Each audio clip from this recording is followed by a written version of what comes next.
Welcome back, ladies and gentlemen. We are at our epilogue of 2024, the last episode of 2024, because we won't be doing anything for the holidays. And this was a good year. This was our first full year of the podcast. So a lot of good things. You guys already heard some of the statistics. And it was a lot of fun. We had some really good conversations, really good crash outs. We'll go over some of the best moments. We'll do some of our predictions. We'll go over some of the best manga. And we'll talk about some of the worst anime. We already did best anime, so we might as well talk about some of the worst anime of 2024. With that said, gentlemen, how are we feeling? Community, I appreciate y'all. I appreciate y'all for going on that poll and rewriting the wrong that was done last week. Leroy, you can hate on One Piece all you want. It's going to get this worship and it's going to get this glaze. And that's that. The community know the real. I know the real. My homie Ty know the real. Other way, Ty know the real. And that's all that matters, man.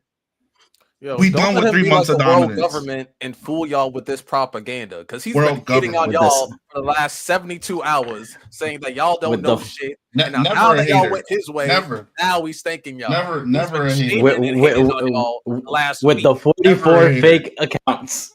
Never a hater. Listen, it can be fake accounts, Discord, real accounts, burners. It can be whatever y'all want it to be, man. All I know is that One Piece won. Messages. You know what? I'm not even gonna lie, Riddell. We gotta update the winner of these polls, man. Because I just got 2 more notches under my belt. Usually we keep track of like the draft winners. Yeah. All right. So we haven't been keeping up with like poll in general winners, but shit. I'm beating these boys by a landslide. You got your extra notch on your belt too. You was Team Soko 2 weeks ago when we shocked the world again.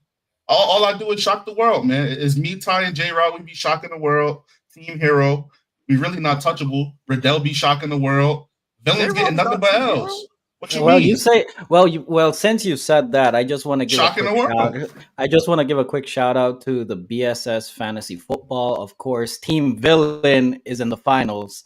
Team Heroes just took all the L's, bro. Yeah, sounds good. Amari Cooper for portraying Riddell like that. Me, Ty, and Riddell never take no L's. We always win it. If we start losing, what we gonna do? Gaslight the fuck out you. So it don't even matter. I love to hear it. Yeah, that sounds like a hero, all right. Hey, man. Heroes got to do what they got to do to protect the peace. You know what I'm saying? Any means possible. Absolute justice, as they say. You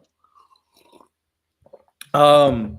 With that said, gentlemen, and whoever's in the chat, per usual, we have a super chat goal. So if you guys hit the 10 super chats, we'll drop the stream early because we do want to hear from people, of course, in today's podcast episode.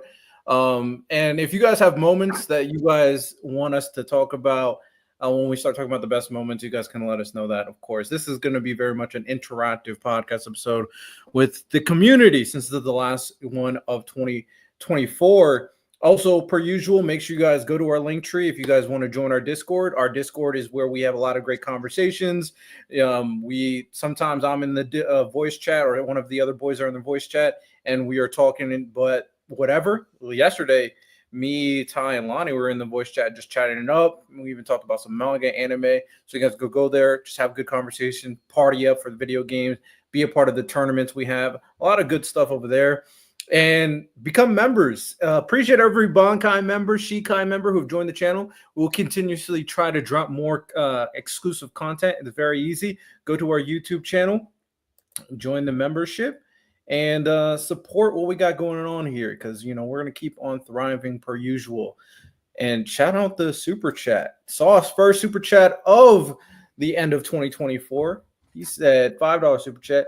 Shout out to y'all for a great year of content, continuing to progress. Here's to next year and the future. Cheers. Shout out to Top Op, man. Yes, sir. Cheers. With that said, another one. $2 super chat from Jaden. Can't wait to see what 2025 brings for the boys. Oh, it's bringing something. It's gotta bring some stuff. It's gotta bring some sheet. It's gonna be some good stuff out there. It's gonna be some good stuff. Anything you guys want to bring up before we dive into what we got? I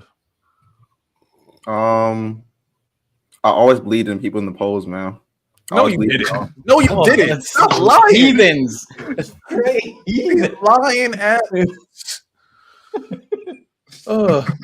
You will not gaslight me, Ty. I have to say you will not. Hey man, that one little audio bite might bite you in the ass in the future. I'm not gonna lie. I think it might be dangerous. Jaden said more pods a week. Hey man, we got something cooking. We got something cooking. Stay tuned. Stay tuned. Realizing this, my hair's too bright. I gotta fix it tomorrow. Oh yeah, you went. I didn't realize you changed your hair back. What the hell? Yeah. No, I'll see. Well, it was supposed to go honey brown, but it did not go right. I just started looking orange, and then we tried to fix it, and then it looked even more orange. So I'm just like, you know what? I just got to go red. Fuck it. Now it's too bright. I'm gonna fix it tomorrow. Yeah, that's not close to orange, brown at all. Amen. But by the way, in the next coming 2 days, I will be dropping on the Bankai tier.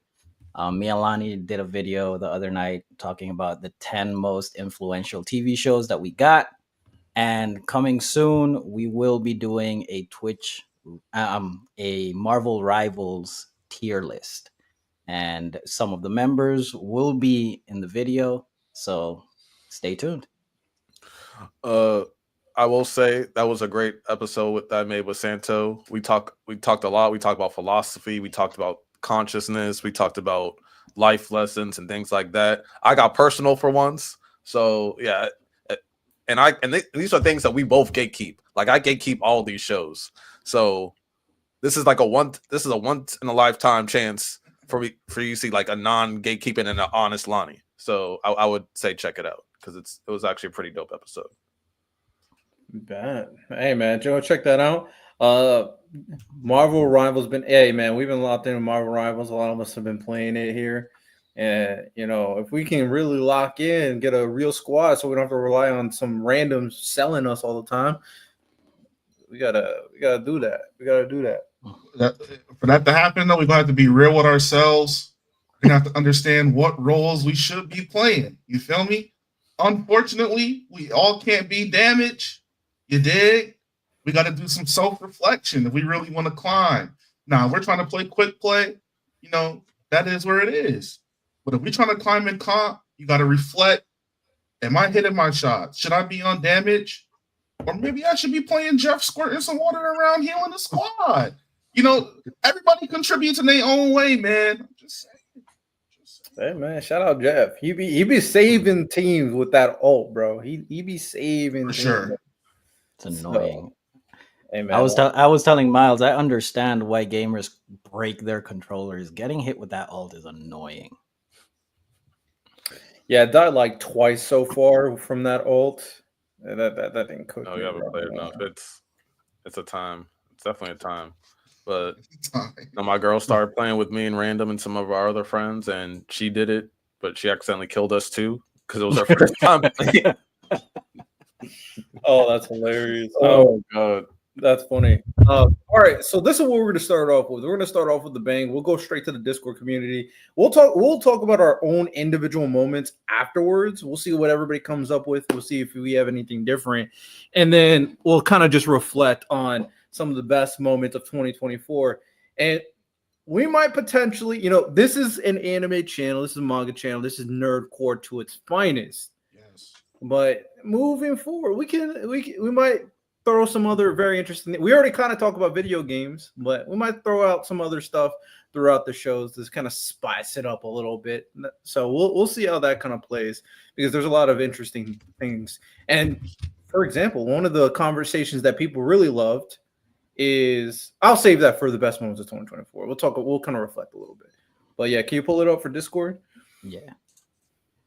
Ask Miles how many controllers he's broken. Miles, how many controllers you broken? I'm a changed man. You know how people reset their body count, reset their takes? I got 0 controllers broken, man. Changed man. I found God. Nothing was broken, man. We had 0. I always throw my controller on my bed, so I never break it. So if I get really mad, right to the bed, bro, because it get wicked. Also, if anytime you see Santo, that's something that might be like to TOS. I'll scroll. Yeah, bad.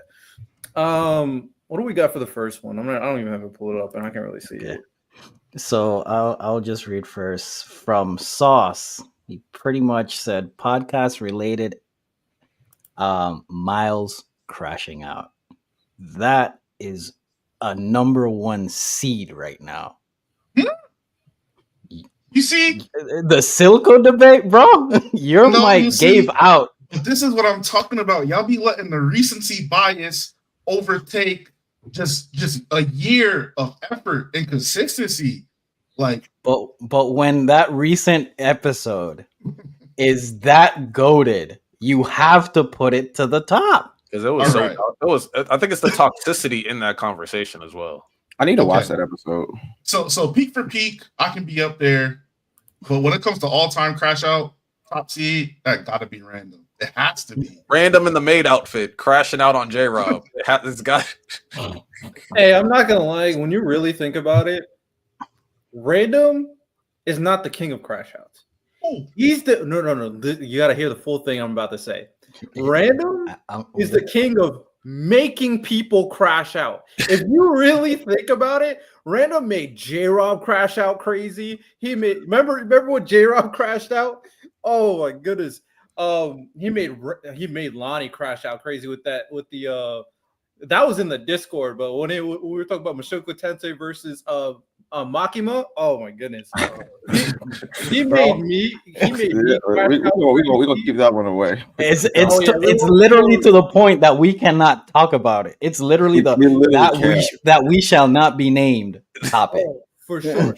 So he made Miles crash out crazy. When we talked about freaking he made me crash out crazy. Like Random is the king of he's crashed out, bro. He's an enabler. No, Random is special for sure. He's special. Random is peak content. All right. So the next two. Well, I stated the next two. It was the Kenshin versus Guts saga. And also, let's mention, because I also said that you can name other stuff that's not necessarily podcast related. Because he did mention the Cat Williams. Okay. Okay. Yes, he did say the Cat Williams interview of 2024. Like that was crazy. The one with Uncle Shay? Yeah. Yes. He kind of cooked. A lot of revelations and shit did come out after that interview. He did cook. Yeah. And sometime a little bit later, some people started getting exposed crazy. Yeah. Arrested. Yeah. Nah, Cat Williams cooked. He was cooking. Probably best interview of this modern decade, bro. No one give him his flowers because they'll go to his head, but he really cooked in terms of like things that are gonna come this year. So facts. Packing up Diddy, packing up Jay-Z, packing up Drake. Like, Jay-Z good. He beat those allegations. Yeah, no, Jay-Z definitely beat those allegations. That was crazy. Okay, respect it. Okay, Jay-Z. Until more comes out. Fighting on my goal, bro. That's crazy. So, let's not plot on Jay-Z now. All right. A next moment of 2024, Riddell makes Ty crash out over a sensu bean. What was that one? He said, did Ty really crash out though? Bro, it was just Riddell. This is why I need you to reread Dragon Ball, bro. It's nothing I could tell you. I was just like, you were wrong, so I don't know what I got to reread Dragon Ball for. Wait, what was I wrong about? The conversation. Same conversation that you said I have to reread Dragon Ball about? No. What was my point, Riddell? Oh, I'm not bringing it back up, bro.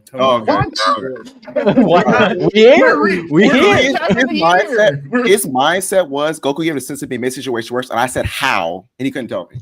No, I definitely told you. It's the whole thing. How? I'm not rehashing conversation. Oh, you can't tell me. You can't tell me how. We're not in the year. Read the combo.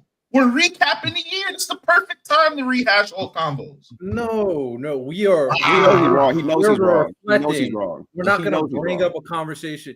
We already did this. We already had a full thing. I could do the thing where I pull up receipts where it's because you don't. I think the problem is that you don't know how much stronger Gohan was. That's the issue. You think that they were close and they weren't. That's the problem.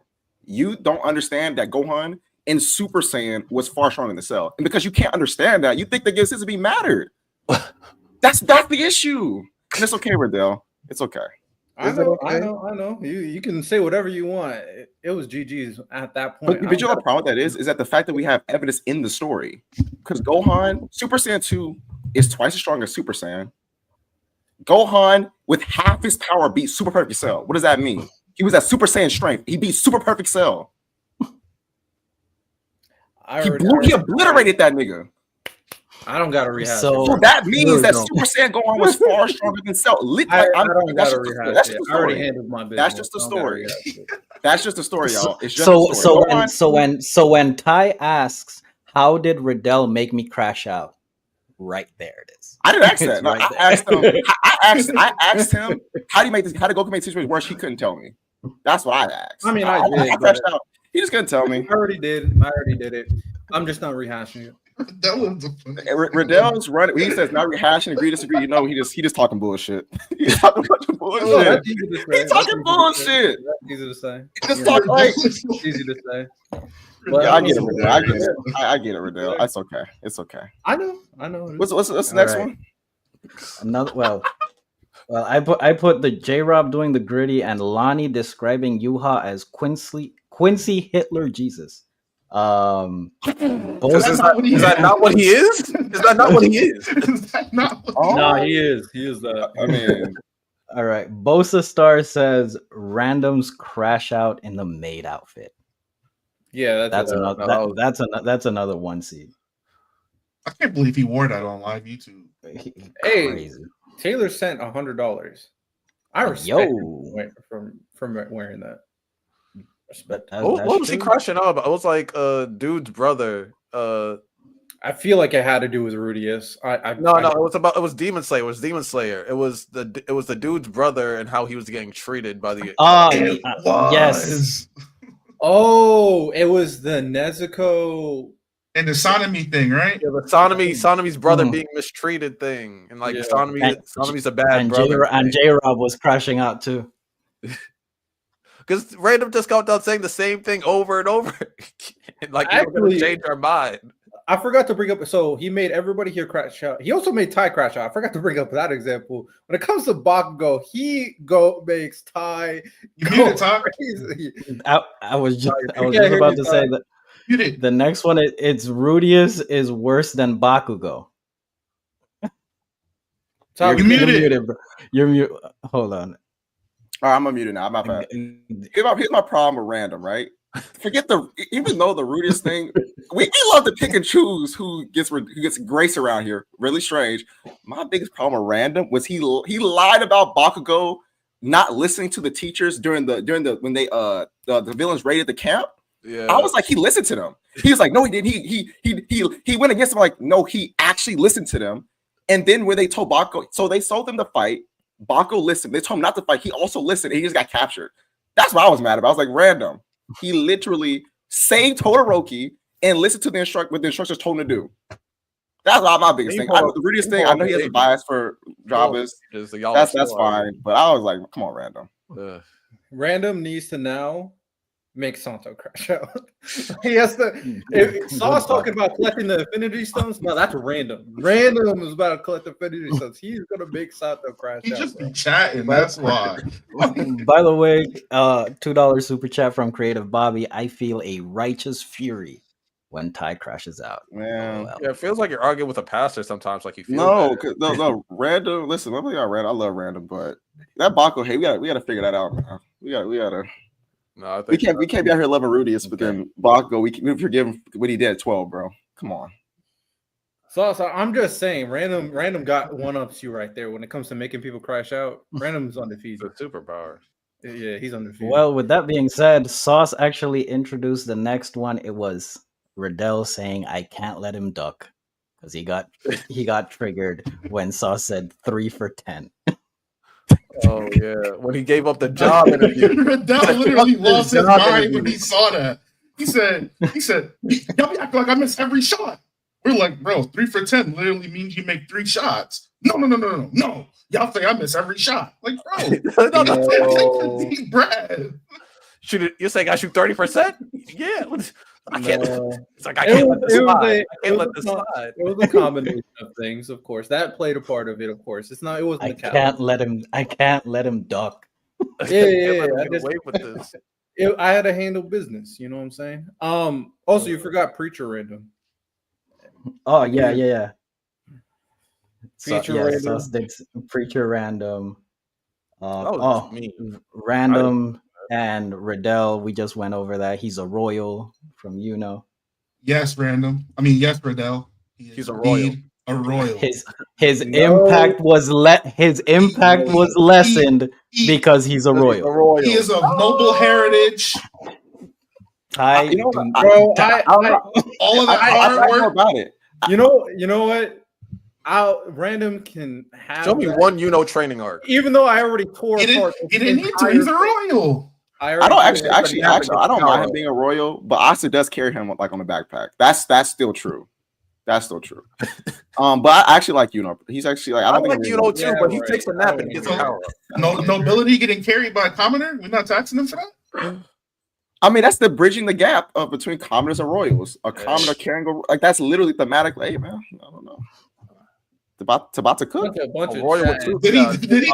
a commoner with no magic carrying a royal with 2 grimoires. Oh my god, he's so real for Hey, that, man. Hey, I'm we're sorry, you didn't requesting. say- All this Commoner with no I'm magic. not buying all this bait. I didn't even think about it like that.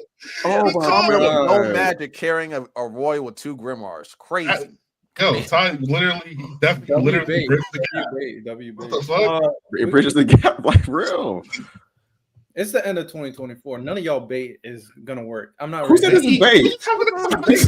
Hey, nigga, everybody, we're dead serious. What the fuck? I need my lighter so I can make some gas and then light it up because that's all that's going on right now. Wait, you bro. still think you know better than Aki? We already had this conversation. How you you gonna ask me a question? you will not gaslight me. I'm asking if your mind has changed. Is it changed? Cannot finish. So we already had this conversation when we talked about it again, and in that scope of that conversation, I said until has a satisfying conclusion, I'll give it to Aki. I already said this a while ago. W growth. I've said that a long time ago. W growth. And I just right now Tabata is not giving me a lot of faith in terms of story right now. So it is what it is. All right, let me pull this up because I just want to highlight that this might be our Discord's best meme right here. He played that right.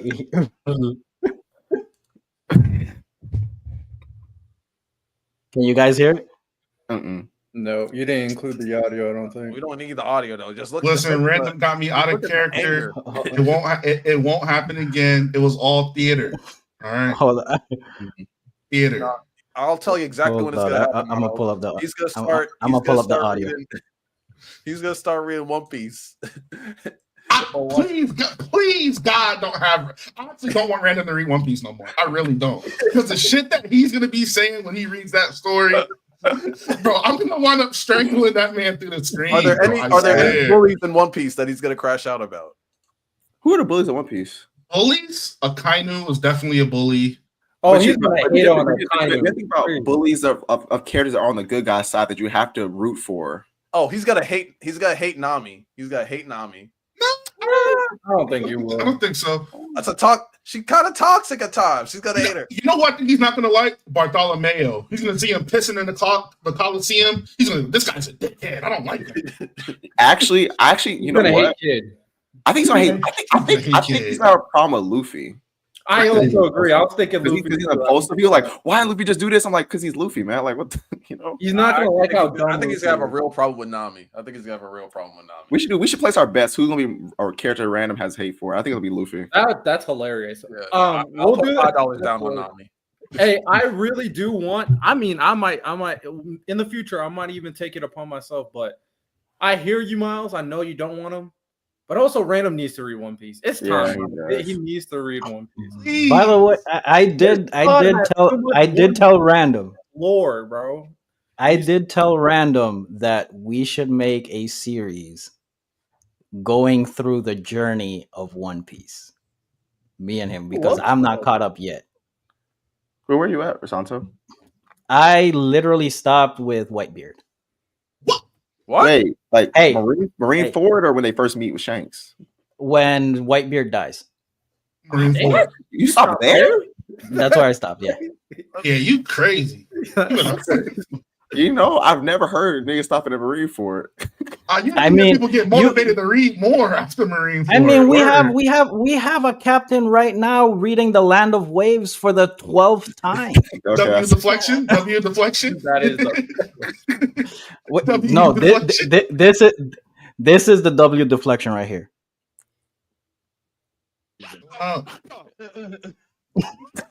That, and I think that was actually directed towards me. That was directed towards you, Lonnie. And this is towards Random. it's kind of low. Yo, the Bro, mic isn't even working. What he's saying doesn't make sense. It doesn't make sense. Oh man, It doesn't make sense. Yeah, what Random's gonna hate Buggy. I wish we had a I wish we had a counter of how many times that has been played in our Discord. Yeah, I hate how popular it's become. It's in other Discords too. They'll be debating, somebody just drops it. Shut the fuck up. Like, yo, like, bro, what are you gonna do with this? Why am I being like used to you? We probably should have made a clip of that. We're like, bro, why is this guy crashing out? What is the context of this? Hey, if you want to know the context, go watch the podcast, bro. Hey man, he was trying to fix his mic mid crash out. He was, yeah, because bro. And I was right. That's what Random. He's special. No, he's a special prospect. He is. He's special. Hey man, hey Random. Even though we're talking about you a lot, we're reflected 2020. Random is the highlight of 2024. If we're being honest, so. Where is he? I'm like, because he said he's going to be late, so I don't know. Because he said specifically because he just finished Asuma's death, so that's what he really like that. Yeah. So he had some things to say. He said, "I'm gonna take a break." Yeah, after Asuma died, he said, "I need a break." You know what? I thought you were gonna go back to read Land of Waves again. He's gonna read Land of Waves for the 15th time. Just to compare the arcs, just to see which one is better. So I told him, I was like, "Yo, Asuma died. Like, you gotta keep. This is Shikamaru's arc. It's coming. You gotta keep reading." He's like, "No, I need an emotional break." I'm like, "Bro." I thought when he said, I gotta pour one out for a real one. I thought he was talking about Jiraiya. Yeah, I thought he was talking about Jiraiya too. I thought he was talking about either Jiraiya or Neji. I was like, okay. Neji would be crazy. He would have been way. I mean, it could have been Kakashi at the pain arc. That's true. Too, but no, he said awesome. I was just like, all right. Yeah, Asuma is real. But even in that's the real one. I didn't believe Kakashi died when I saw that. I'm not. I thought he got murdered. When I first read it, I was like, yeah, he's in the afterworld, like on the afterlife. Like you're talking to his dad, the campfire. My thing is, it's not that I didn't think he was dead. It's that I didn't think that he was done with the story. There's no way. I feel like Kakashi has more. Yeah, he's gonna come back somehow. Maybe do some stuff in the afterlife. But he was gone. Hey man, we got more. We got more in the Discord because Random got some highlights that the people would bring out too. Yeah, from Gabe, from Char, literally it went like 5 minutes. Them talking about the eulogy of Tokyo Ghoul. That's a top moment. Pastor Random is and here's some news. Apparently, there might be a part 2 because I have no faith a second part to the exhibit. No, so hey, this weekend Jump Fest is going on, and Tokyo Ghoul has a special booth. I don't know. It's the 10th anniversary. It's posters. Special announcement. It's posters, gang. It's posters. It's the anime soundtrack coming to Spotify and Apple Music. Probably. Yo, like I ain't gonna lie, when a lot of times they say special announcements, it's usually a poster, official art announcement. It's like 10-year anniversary. I'm not expecting anything. You don't get illustration. It's illustration. W illustration, man. Shout out. Oh, speaking of illustration, a little bit of a tangent, might as well bring it up. Even though he be gaslighting his fan base, the creator of Hunter x Hunter, he's grinding, creating 50 chapters, man. That doesn't even make sense. Because it takes them why 3.5 years to drop 2 chapters. So now all of a sudden he's working on 50 at the same time. How? I mean, no, he's not working on them all at the same time. He's like I said in the group chat, you guys will see 50 chapters in the year 2075.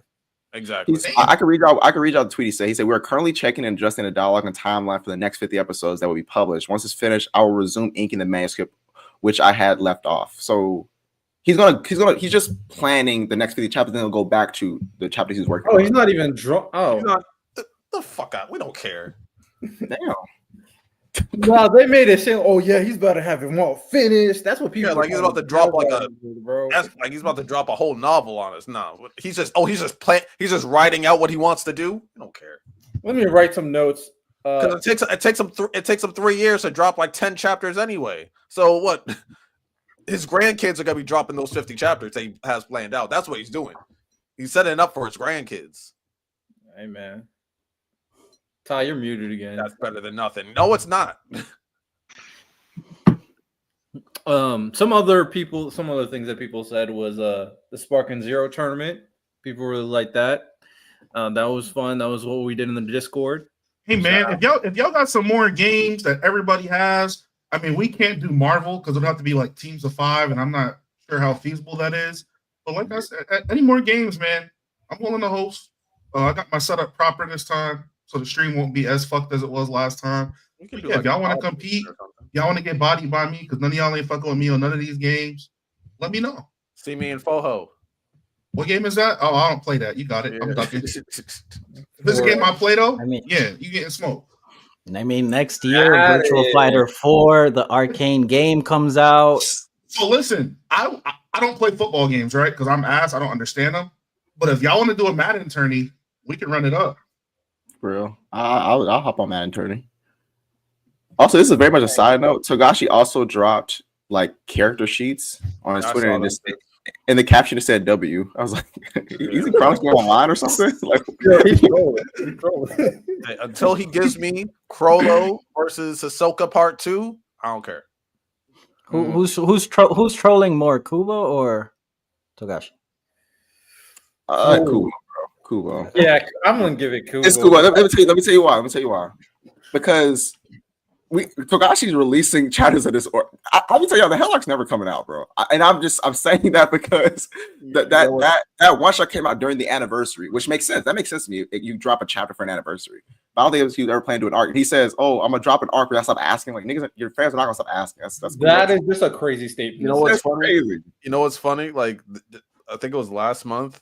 He dropped a art collab with a Japanese designer, and it was pictures of like I guess the designer's clothes on the original court guard captains. So he's drawing. He's just freestyling at this point. I mean, it's kind of like how you'll see Kushimoto do some illustrations here and there. He'll drop a little one shot for Naruto 99. They're doing like ceremonial things, but it's not. They done with their manga, bro. Man, shout out. Hey, at least I'll give Kubo this though. He's been cooking in that anime. I think we can all agree there. He's been cooking when it comes to that anime. Hey, that latest episode was gas. Y'all gonna say the episode gas no matter what. It could be bad. Was it a bad episode? Was it a bad episode? It's not. It wasn't, Lonnie. You see, I'm not like y'all. I'm not gonna lie. It wasn't a bad episode. But was it gas?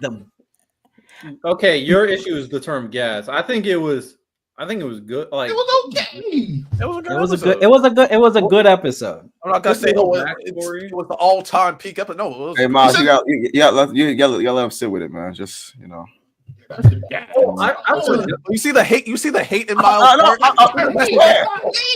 It's like he started having an exorcism. Oh my god! No, wait. Time out. What I said was that I want y'all. If y'all enjoy, I'm saying, let him sit with it. I'm saying, I hope y'all enjoy it. Like I don't.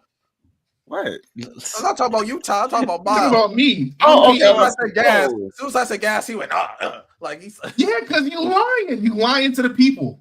You're lying to the people. Where's the holy water at? We just need to sprinkle some on Miles. By the way, Santos, we appreciate you. $2 super chat. Thank you, sir. Santos, our boy, man. Next time, say something though, but appreciate you. Shout out, pick a side per usual. Say One Piece is better than Bleach for me. You see One Piece better than Bleach. One Piece, I got you. One Piece better than Bleach. Nobody ever said that it wasn't. But he needs it. Look how quick they crash out. Ty. Look at them. Look at them two. My fault. I thought. Wait, were you say? Was that my signal to say it? No. Oh no, we good. One Piece better than Bleach. One Piece better than Bleach.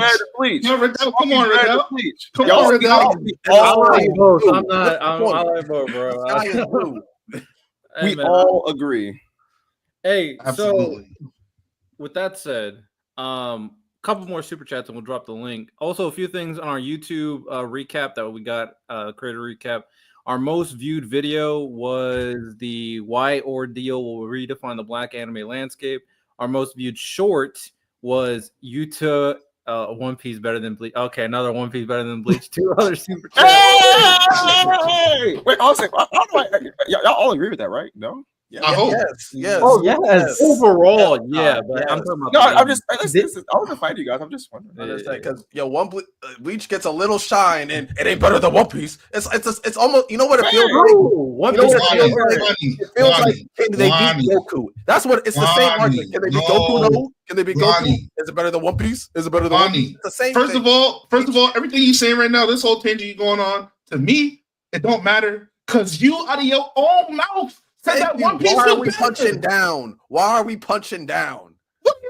Why are we punching? It's not no. You see, y'all playing victim right now. Y'all are playing victim. No, not. Yes, y'all are. The entire time we were on the Discord was what? No, the entire time we were on the Discord, we were saying, Miles, no one is saying that Bleach is an overall better story than. I'm not talking about overall. I'm talking about on the year. You done? Same thing. Keep going, man. Just let me go. Y'all done. No, we were saying the same thing on the show as well as the Discord. So I don't see where the disconnect is. All right. This is back to what I was saying before. Go ahead. My fault, Lonnie. I don't know if Riddell was reading or watching it. This is how I described it. It was like Derrick Rose's MVP season. No, objectively, he was not better than LeBron. He's never been better. He's never had a better season than LeBron. But because of what Derrick Rose was doing, they gave it the same thing with KD. KD wasn't having a better season than LeBron. Yeah, I know. So if we're saying that Bleach is Derrick Rose and One Piece is LeBron, I think, yeah, for sure. Yeah, that's exactly. So it's like we get with the story, like it's like almost like that's a great. Like, are we saying like the gap in talent and skill, like quality, or like? Yeah, like Bleach is never going to compare to One Piece, but it's having its Cinderella run. So Lonnie, I'm like, give it. So Lonnie, I want you to say in front of all of our viewers on live YouTube, I need you to say something to me. Can you say something to me? I'm going to tell you what I need you to say to me. What's your last name, Lonnie? You're not even going to do that. That's mad personal on live YouTube. I want you to say, Lonnie, I acknowledge that Bleach got a pity award. Even though I know that One Piece was better on the year. Because that's what you just described. LeBron was clearly better. Everybody acknowledges it. But because Derrick Rose was young, he was new, he was fresh, he got the win, they gave him the award, even though they knew LeBron was better. It was for pity. So I want you, and I want Santo to acknowledge it because y'all both agree that analogy fits so well. So I need y'all to say it. One Piece on the year was better. It's not just about pity, Miles. I want you to say it. No, that's not a pity award. That's not the whole story. It's not a pity award. Story, Miles. We're using the analogy that you made. Yes. So what's that? One Piece got wrong. They didn't give it to Derrick Rose out of pity. It was also narrative. It was also the reasons behind. That's not pity. More than just one reason. Hey, y'all can put it any way y'all want to put it. You just said.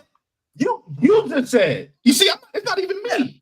It's the story behind it. Yeah, One Piece is better. It's the story. Let me finish. It's the story. Bleach rose from Bleach. Objectively, one of the most influential anime / mangas. Not saying it's One Piece, but hey, creator of Black Clover said this week, my inspirations were Yu Yu Hakusho and Bleach. We know that Bleach also influenced JJK and other dark mangas that we love today. It rose from the ashes. Kubo fixed his story. And it's been great episode after great episode. So one of the forefathers of anime and manga came back, fixed his story, and is giving us some great writing and doing like what we all wanted him to do. Yes, let's give him his damn flowers. Yes, let's celebrate him. Lonnie, who had a better year? LeBron that year or Derrick Rose that year? LeBron. Who had a better year, One Piece this year or Bleach this year?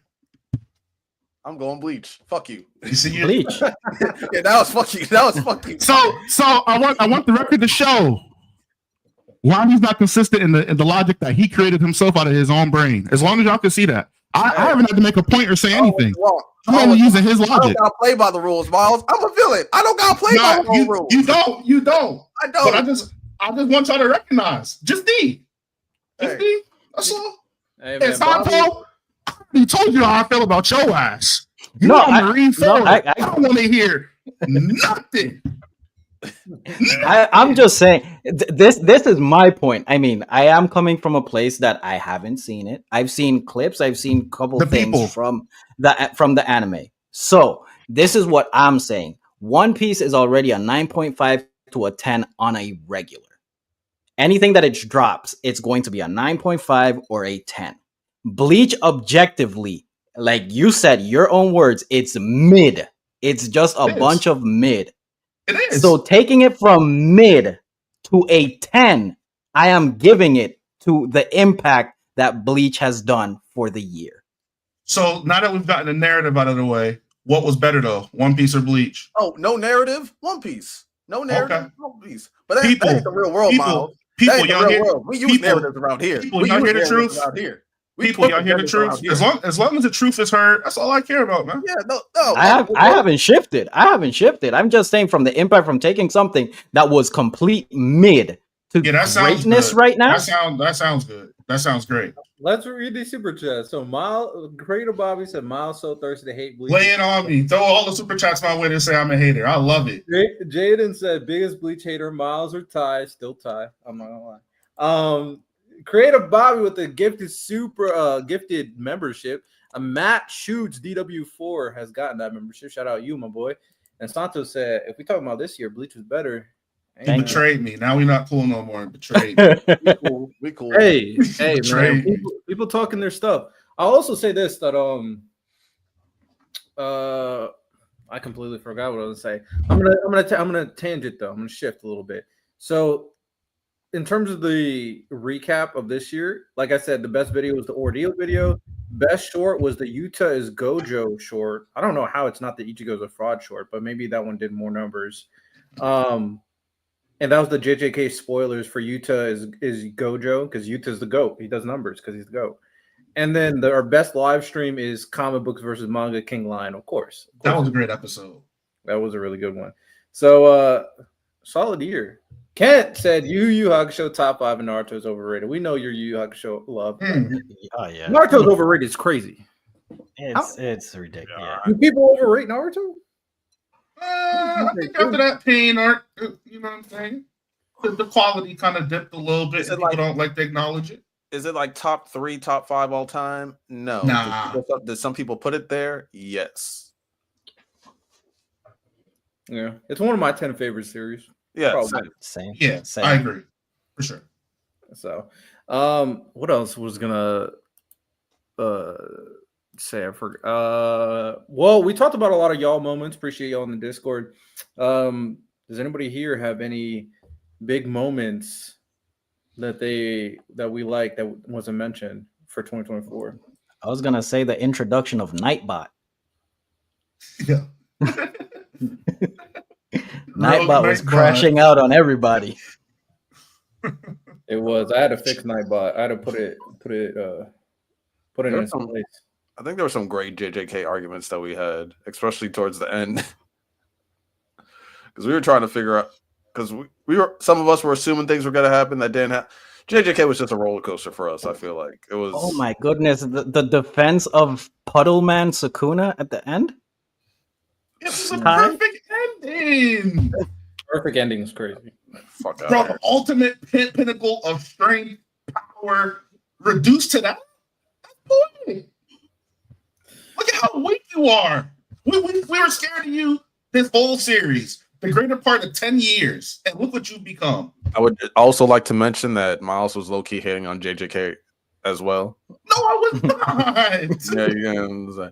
It's funny how like anything that gets shine outside of One Piece, he becomes a hater on. This is anything that's not One Piece that gets some shine. Okay. All right. Well, I'll take accountability. For the last 3 days, I've been hating on Bleach. But to all my homies in the chat, when have y'all ever heard me hate otherwise? On JJK?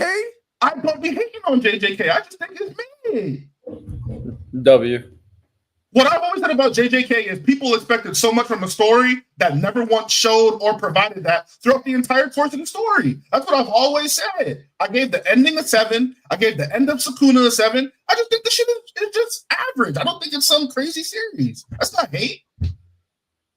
Y'all want me to praise shit that I don't like, and I'm not going to do that. I'm just not.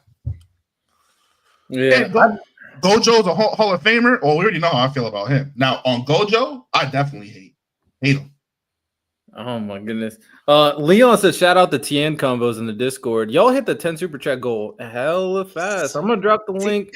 Why do we defend such trash? Oh yeah, now look at Santo now.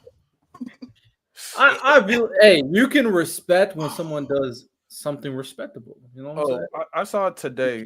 Someone made a great case, unfortunately, that Orihime could be Gojo. I reject. To say she can't. She can reject all phenomenon, and her reaction shields are like faster than the speed of light, so he can't touch her. If y'all pull up, can y'all put your face cam on? And if you can't, at the very least, use the name you use in the chat so we know who you are. Because if you got some like credence with us, then we like, oh yeah, we can trust. Tim Duncan Top 5's been on here before. That's Kent, isn't it?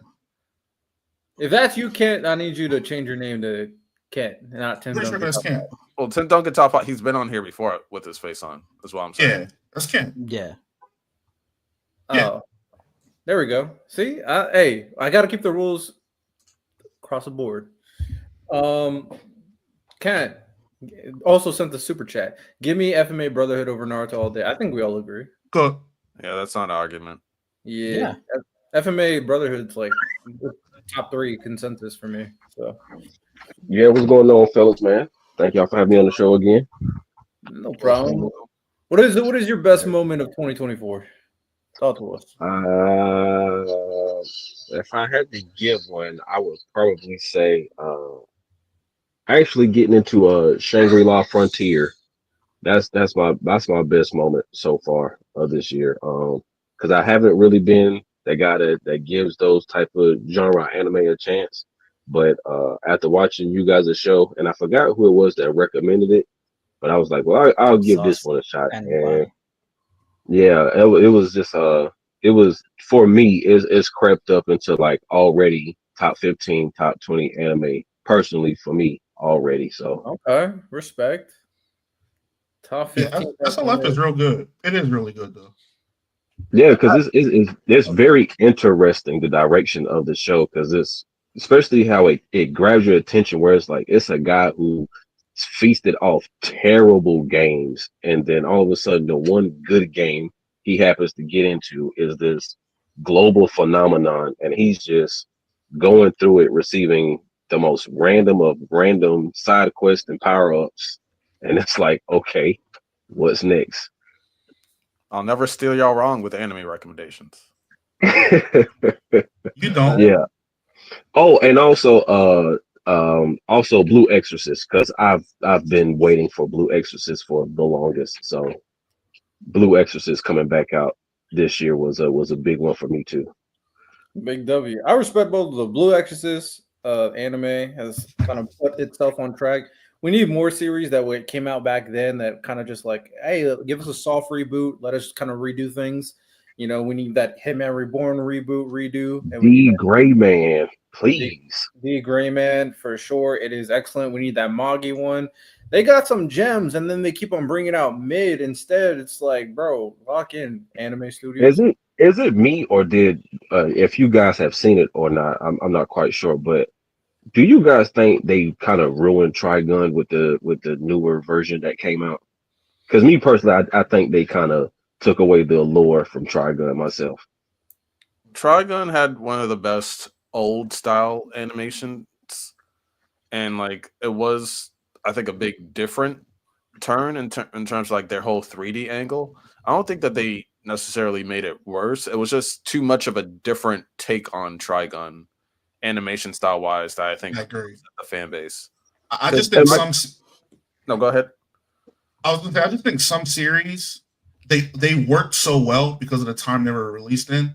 And anime like Trigun, Bebop, Air Gear, they kind of benefit from that grungier, more that type of stylistic animation than they do the modern, very glossy, very crispy animation. So I think that's where it kind of detracts from it. Would you, Miles, and that I was going to say something similar to you as well, Miles, with that one. Would you put like Fist of the North Star in that category as well?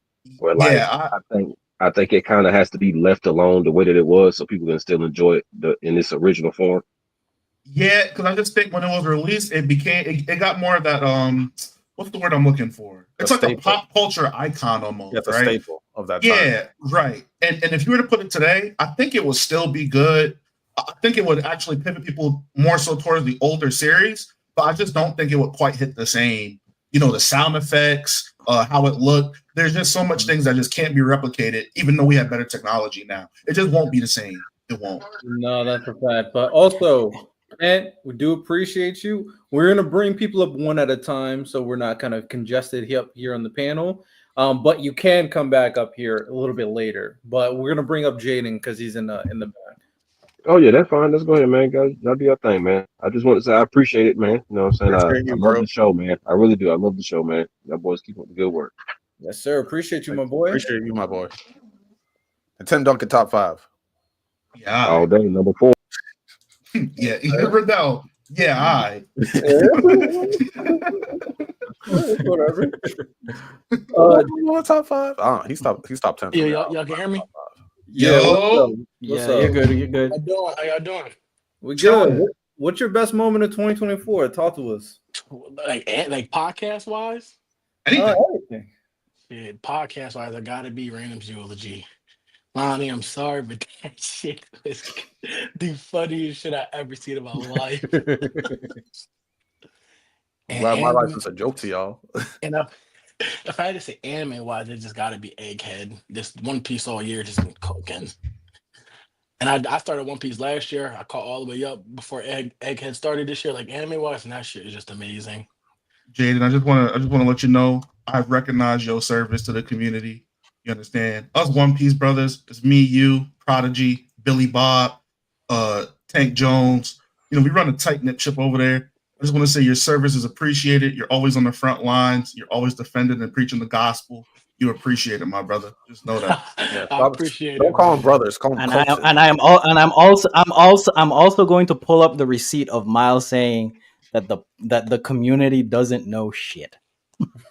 Because you know what else? You know what else the One Piece people were doing in Discord? They were saying that Luffy can hang with Goku in a fight. Yeah, I seen that. Now, if y'all notice, I didn't say nothing on that topic. If y'all notice, I kept my mouth shut. They're like, he can't punch. He can't punch Luffy and hurt him. He's made of rubber. That's not true. And then someone said, like, can Luffy beat Kid Buu? Luffy can beat Kid Buu, right? Luffy can beat Kid Buu.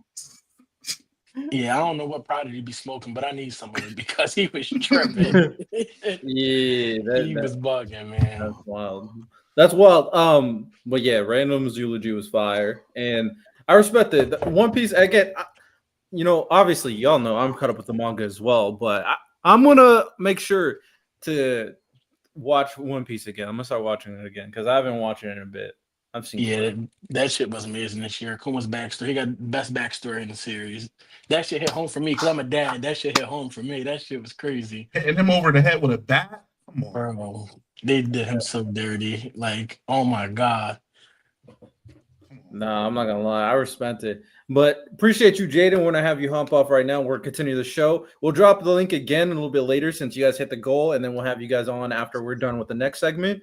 But yeah, keep in tune and join in later if you want. I appreciate y'all, man. I've been here since PC Anime Days, so I appreciate y'all. Keep doing your thing. I need more pods a week 2025. I'm preaching until it happens. Hey man, it's in the works. You never know. Y'all be easy. Yeah. All right. Appreciate you, Jaden.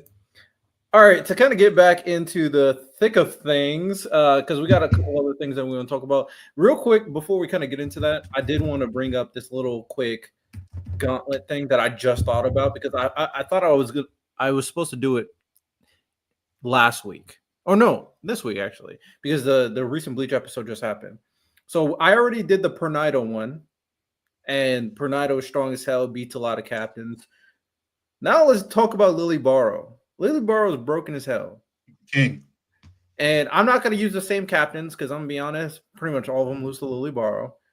So I'm going to have to use some really strong characters for this one, really broken characters.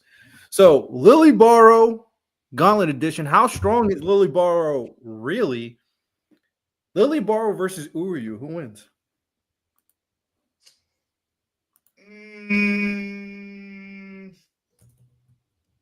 I'm going to say Uryu with an asterisk.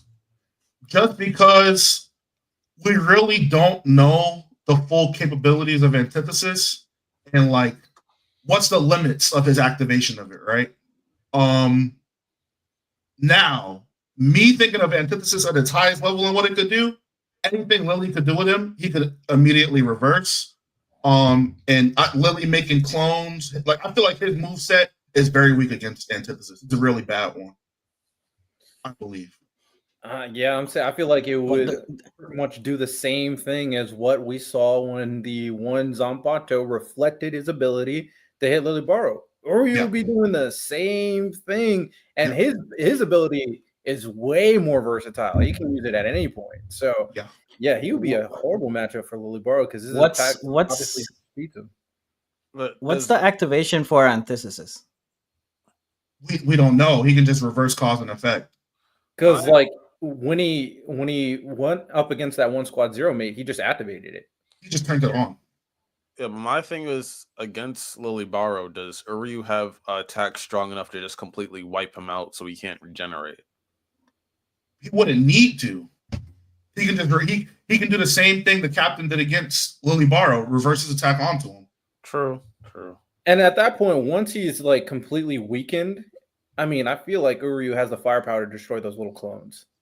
Get little hatchling things, little birds. Yeah, so yeah, give me Uryu too. Okay, Lily Barrow versus Drugrim. Drugrim also his ability is also kind of like Antithesis, so balance. I'll say Drugrim when Yuha is sleeping, Drugrim. For sure. If Yuha's awake, Lily. Yeah, that's fair. Yeah. I'm gonna go Lily too for the awake version. Okay, now we step away from Quincy's a little bit. Lily Barrow versus Yamamoto. Lily Barrow. Lily. It just don't matter. He gets sniped. Yeah, he gets sniped. He can make himself like you can't even interact with him, so the fire wouldn't really mean anything. Yeah. Do we think Yamamoto had the firepower to take out Yuha back in the day? Mm-hmm. And the assumption is that back in the day Yamamoto was stronger than he is now. Yeah. So do we think that Yamamoto would have the firepower to take out Lily Barrow too? It depends on like if it's face to face. Like if Lily Barrow was sniping and stuff like that, I don't know if he can get to Lily Barrow in time. Because like if he uses Bankai and stuff like that, then like his Lily Barrow's body, I don't think can survive that. But if it's like if Lily Barrow's fighting him like how he fights, like with distance and stuff like that, then I would assume that he would have the advantage.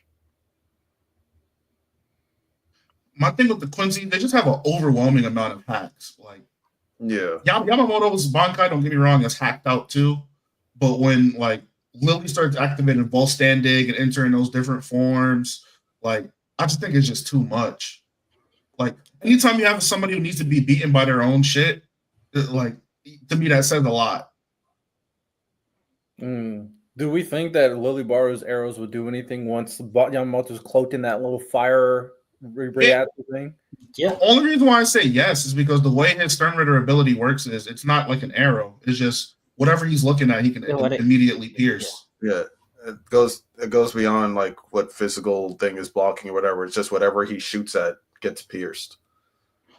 Yeah, and also like Yamamoto's face is not engulfed in his ultimate defense or whatnot. He just looks at his face and he snipes it. It's over.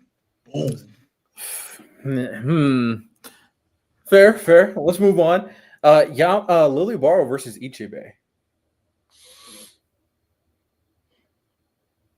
How quick can he get that shot off? I'm gonna be nasty.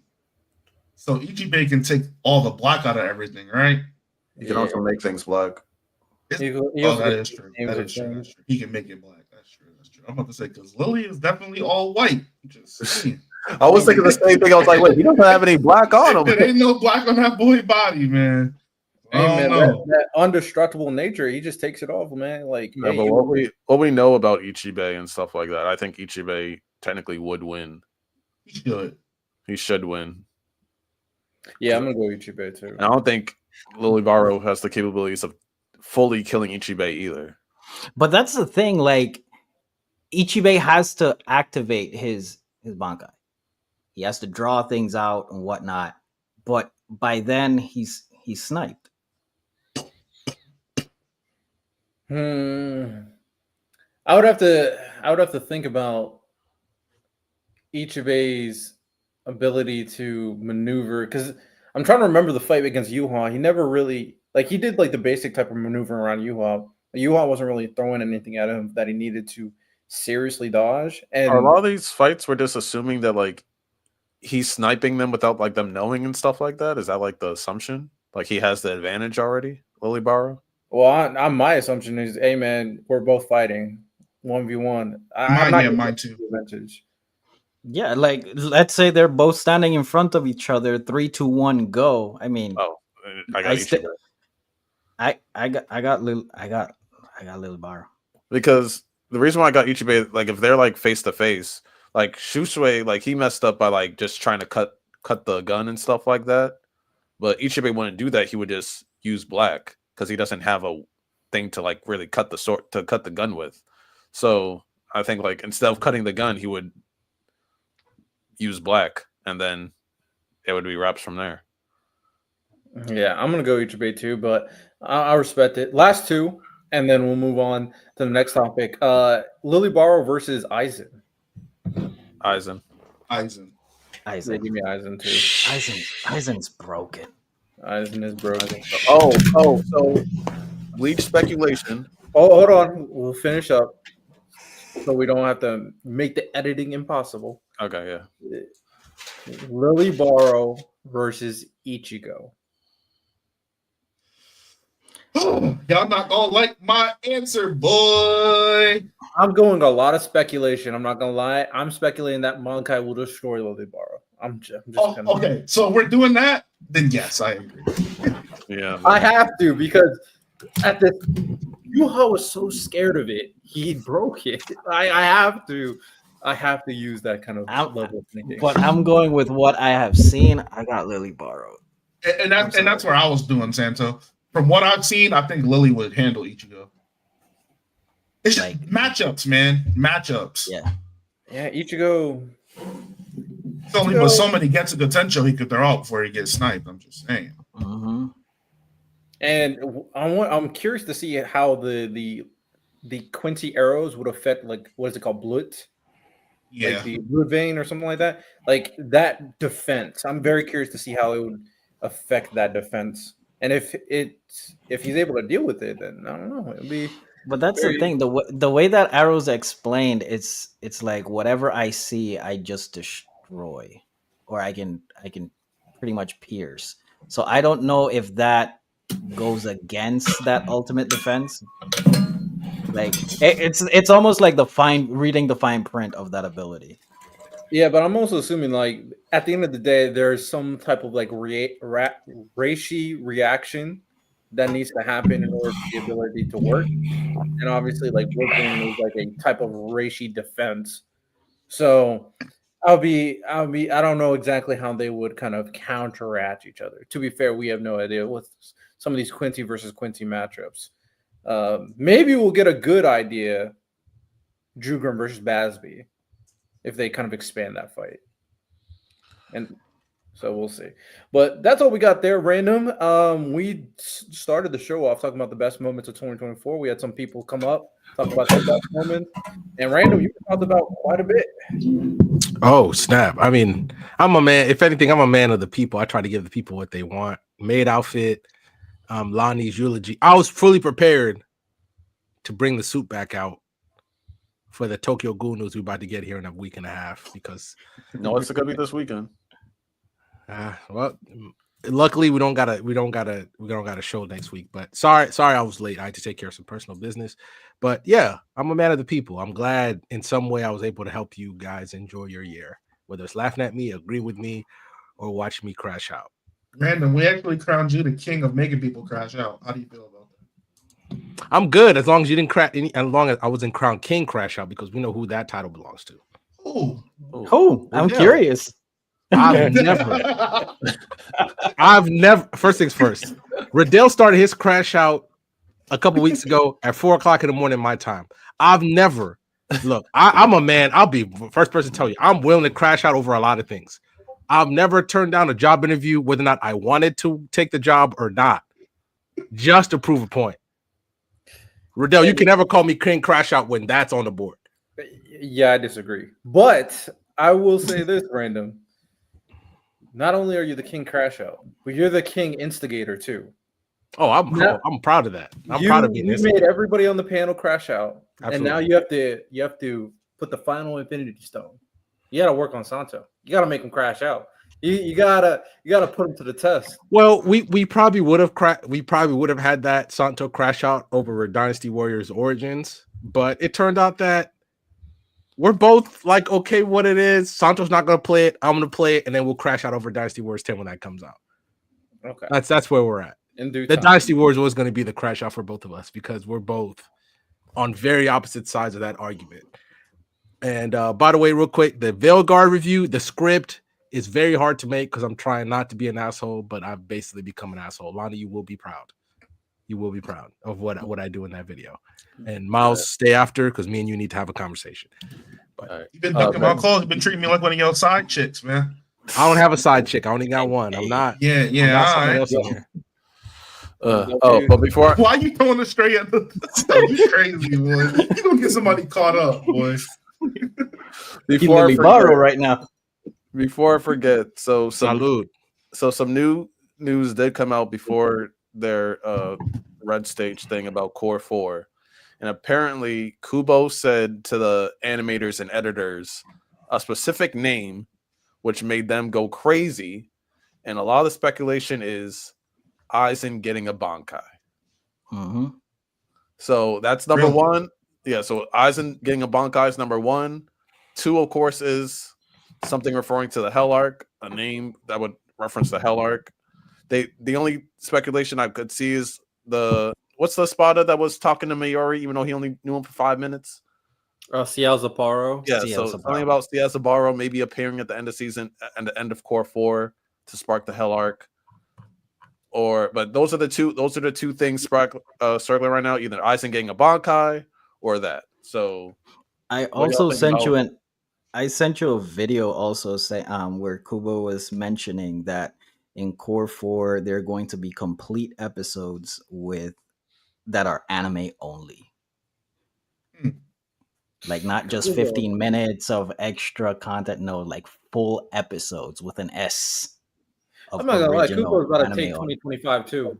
I'm be honest. Because based on 2025 too, bro. Based off the pacing that they're going, there's really only like 5 to 6 episodes of content at most. I mean, if they do this extra content, these cores are like 12, 13 episode seasons. So what's he gonna do with the other 6, 7 episodes? Oh, there's quite a bit. So the last episode is supposed to be an hour. So that's coming out next week or this week. Mm-hmm. It's supposed to be an hour long. So Aizen doing a Bankai is interesting though. I was about to hate on you saying Kubo about to take 2025, but I'm looking at what's being offered. Bro might sweep 2025 unless there's something special coming. What do you mean? No, I don't think Objectively, I don't think Bleach can touch 2025. Yeah, this is there is so many things coming out on 2025. So I'm just Spring, he absolutely is. I'm just gonna start naming things. No. Spring. I'm talking about spring. Now into the summer. Other than Fire Force, I don't know what else is coming out. Bleach is probably coming out until the fall. Oh, then never mind. No, there's only one anime that I'm like, okay, more than likely it's probably going to win the season. Everything else, I think, because the thing about this final season is it's a conclusion to the series of Bleach. And if he's able to nail it and add all this extra content, this could be his best season yet. Absolutely. Number one Blaze character, Aizen, a Bankai. Oh, the Blaze are never going to stop. If he actually does something with Ichigo's Bankai too, like if he fixes, because the biggest amount of mistakes in the final arc is that final couple of chapters. So if he's able to fix all of that, Bleach could have 2025. But depending if Freerin comes out in 2025, I'm sorry. I'm with you. Omniscient Reader comes out. I don't think season one. Fire Force. Like Sakamoto Days. You're talking about the introductory season to an anime. We're talking about Bleach ending. I understand Omniscient Reader is great. I understand. Hold on. I understand Omniscient Reader is great. I understand it's great, but we're talking about Bleach ending. Demon Slayer movies. Also, okay. If we're gonna compare to the movies, then I got nothing. But those are China's masterpiece. The moment I brought up Demon Slayer, his brain just forget. But those are movies, though. Those are movies. Movies don't count. They're part of the main story. How they not count? When have you ever used a movie and Attack on Titan? If it's a part of the main continuity of the show, AOT. Those are specials, though. At the end of the final season, those were it's the culmination. It's the culmination of the story. Is the movies. Okay. Is the AOT movie not a part of the? Is not random Saitama versus Garo next year. All right, hold on. I might have been capping. The Hero Association versus the Monster Association. All of those fights, my brother. The minute Saitama fart on Jupiter, he got my vote. Yeah, One Punch Man, Sakamoto Days, Solo Leveling returning, One Piece returning. There's a lot coming out next year. A lot. Yeah. I'm only reason I'm saying it's because Bleach is ending. So we've already talked about how great it's just ending. Bleach is better than Fire Force, so yeah, it is. But Fire Force ending too. We're talking about the year though. Might end next year. They're anime. So the only comp I'm willing to give you is My Hero. Yes. Maybe Freerin if it comes out 2025, and One Piece. One Piece. Yeah, and One Piece. Other than that, these season ones of these new animes, season 2 Solo Leveling, nah. Fire Force is real. I'm not mad at Fire Force, but it's not as good as Bleach. It's the most underrated shonen in my opinion, and I think I have a question for y'all. Is it going to be based on? Is it going to be like the ratings? No, just how good we think it is. No, wait. So Fire Force is magnificent, but there's a reason it's underrated. People just don't watch it. Well, I thought y'all talking about the anime of the year. Is that just based on like who the most popular things? No, I want to say people usually just vote on what they think. We're also forgetting about China's biggest secret, Lord of Mysteries. Let's see how that drops first. Yeah, I would have to wait and see that one. It's not moving me. I'm sorry. No. I will say this though. China does when they nail it pretty well. There's a few. Obviously, the Daily Life of the Immortal King is fantastic. There's another one where it's basically SAO except without the stakes. It's just a guy playing an online game, which is pretty good. But other than that, I don't really know a lot of Chinese anime. JJK and Chainsaw Man are dropping next year too. I was just about to ask. I'm not moved. Chainsaw Man too. So if Sakamoto Days knocks out the first season, like solid, it's not best art for JJK anime would be the Culling Games. I think people are going to enjoy that.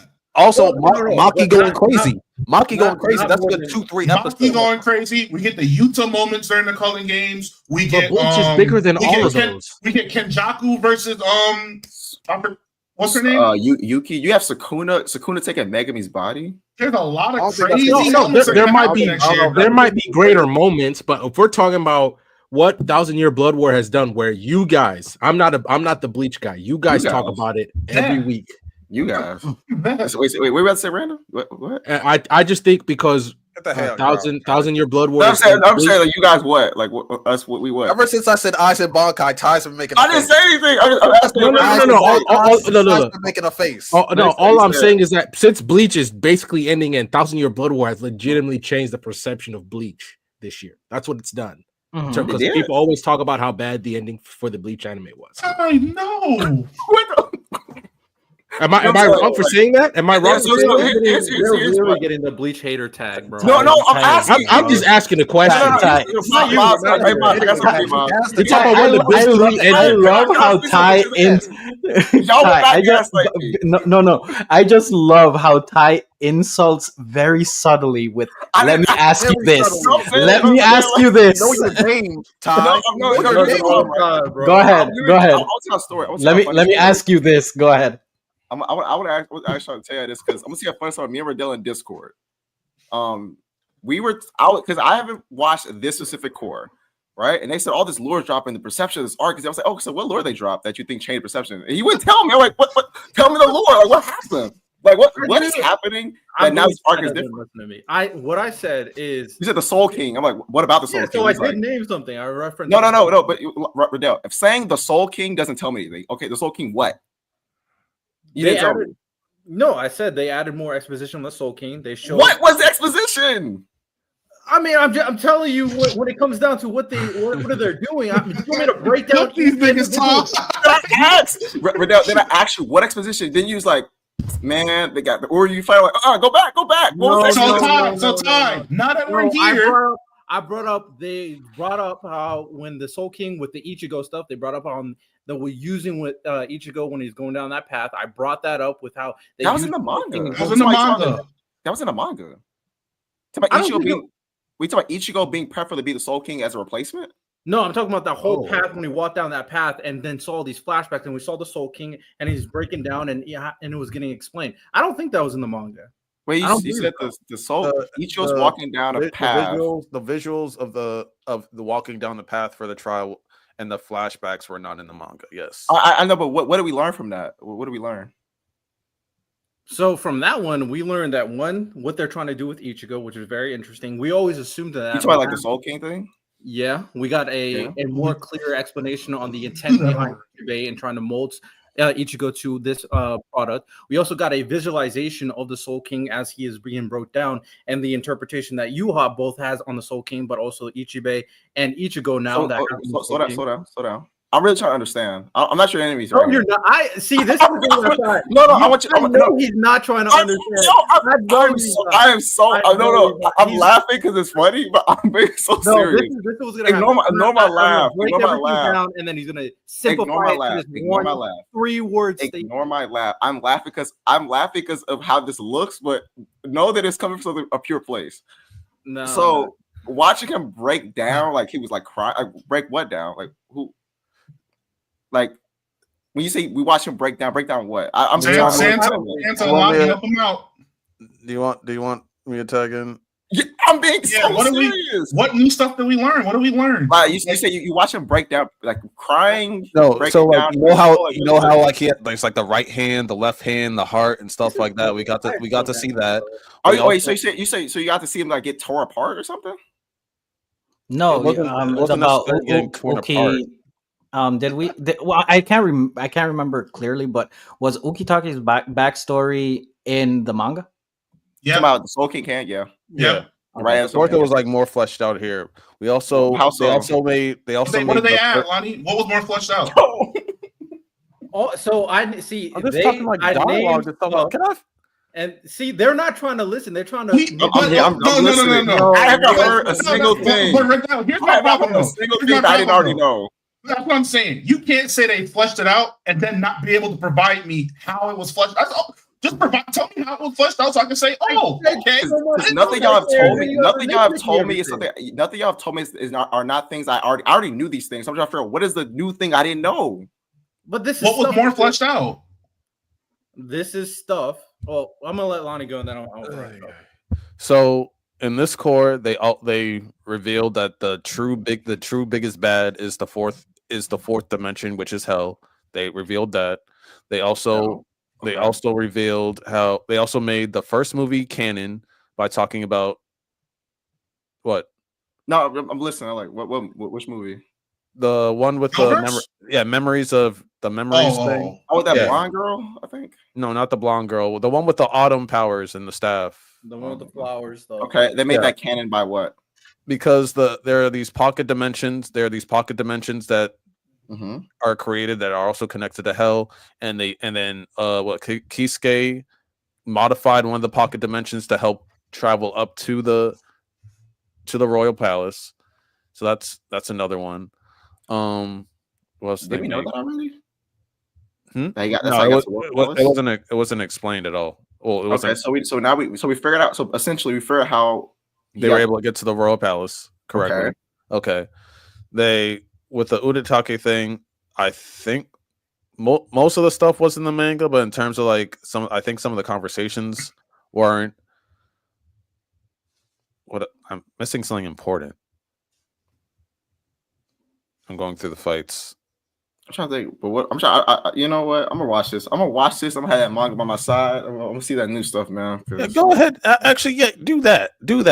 Because I mean, okay. Now, so the biggest lore drop is that we know how they got to the palace. I mean, fire, I guess, but exactly. Like, see, I told you he did exactly what I said he was going to do.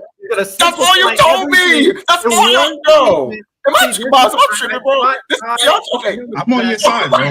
I knew exactly what I was going to do. No, we only got one new piece of information. So far, at least from what y'all told me. Yes, from what y'all told me. From what y'all told me, we know how they got to this royal palace. Fire, I guess, but like I'm watching myself. I'll find the lore so y'all won't tell me.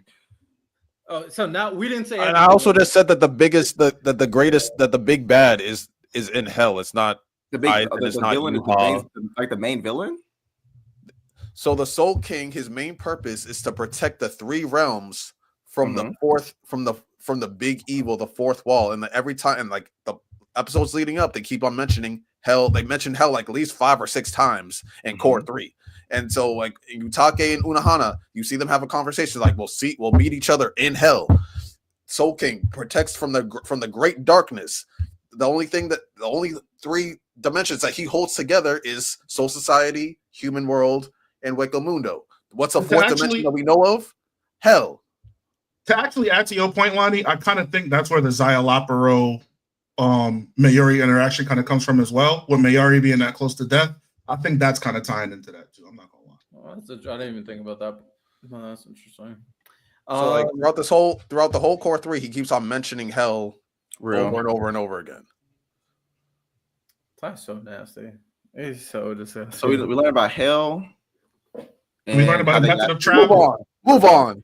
I'm saying that that's no. Hey, chat. If you want to play this episode back, if you want to play this episode back, Miles, if I asked you, what lore did we get? If I asked Miles, what lore did we get about Egghead? He would just tell me. It wouldn't be this like fight. He would just say, "Learn about the lore."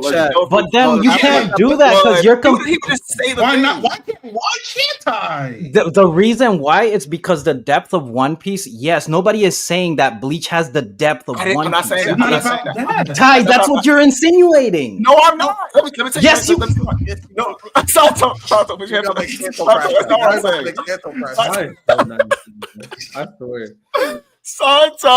not being nasty. That's not what I'm saying. After this episode, I need y'all to scroll back until when I say eyes in Bankai and see the face that Ty started making. Just see the face Ty started making when I say eyes in Bankai. Please don't look at my face. Please don't look at my face. I apologize. Sato, I feel like our relationship is not like what Riddell and Lonnie are trying to do to me. I feel like we're different. Us two. Yo, Jose. We are. I mean, we get into your nastiness rhetoric. So we are nasty, but so what I was saying was when I was asking for a lore, because they came in assuming that I was being nasty, they were like they were being reluctant to just tell me what the fuck was going on, right? And so what I'm saying is Miles would just tell me what happened because he would just tell me. They're being reluctant because they're assuming that I'm being nasty. That's what I'm saying. I'm not comparing that the lore is better here. That's why you can tell me. I'm just saying you saw how hard it was for us to have a Bleach conversation. That's what I'm saying, Santo. So everything I said meant nothing. Everything Lonnie said meant nothing. What did you say, Riddell? We're just being reluctant. We're not saying anything. Riddell did not tell us anything that what. Okay, am I tripping, Miles? What did Riddell tell us that we didn't that know? That was new from the manga to the anime? Nothing. That wasn't in the manga. Okay. What are we talking about? So when you guys ask if something is new from the manga to the anime, if they add, let's say, 10 to 15 minutes of additional content, does that count? Yeah. So that's why I asked regarding Ukitake's backstory, because they added a whole bunch of stuff there. Let me clarify. You actually see his backstory. Okay, I got you. So to me, what I was asking was, yes, that counts, right? Because that's the lure. I thought you were talking about just like content in general, so like extra fights. I'm specifically because they said a lot of the lure is going crazy. So any content related to lure, sure, like that's fine. But the thing about it was, I was wondering. So let's say for sake of this conversation, that because we had that little briefing, he was like, "I got the hand of Soul King inside of me." Let's say they just showed visuals of him explaining it. Sure, but it's just him. It's the same. I'm more so saying, like, what's something I didn't know? Because even if you show it to me, but it was already told to us, that to me is kind of the same thing. Because I see a picture of it maybe, but the visuals do matter. But I'm more so saying, what's something new that we didn't know before? Because a lot of people are talking about added lore. I'm thinking there's a bunch of new things that we had no context to, or new things that we're just figuring out. Right? If Ukitake explaining how I got the right hand of Soul King, but he's explaining the manga, but in the anime we just see the picture or the animation of it, sure, but like it's still the same information, just different presentation. So I'm also trying to figure out what's the new information. I mean, from my perception, and maybe this was a consensus, but I think from my perception, I never thought that the Ichigo Soul King stuff was a confirmed thing in the manga, especially with how it was presented in the anime. In the anime, there was an intentionality of Ichibei putting him on a Soul King trial and putting memories of the Soul King in Ichigo's mind. I don't remember anything alluding to that in the manga. So the fact that they did this provided a certain level of intentionality, and we also got to see what the Soul King was, what it became, and also how it related to Yuha.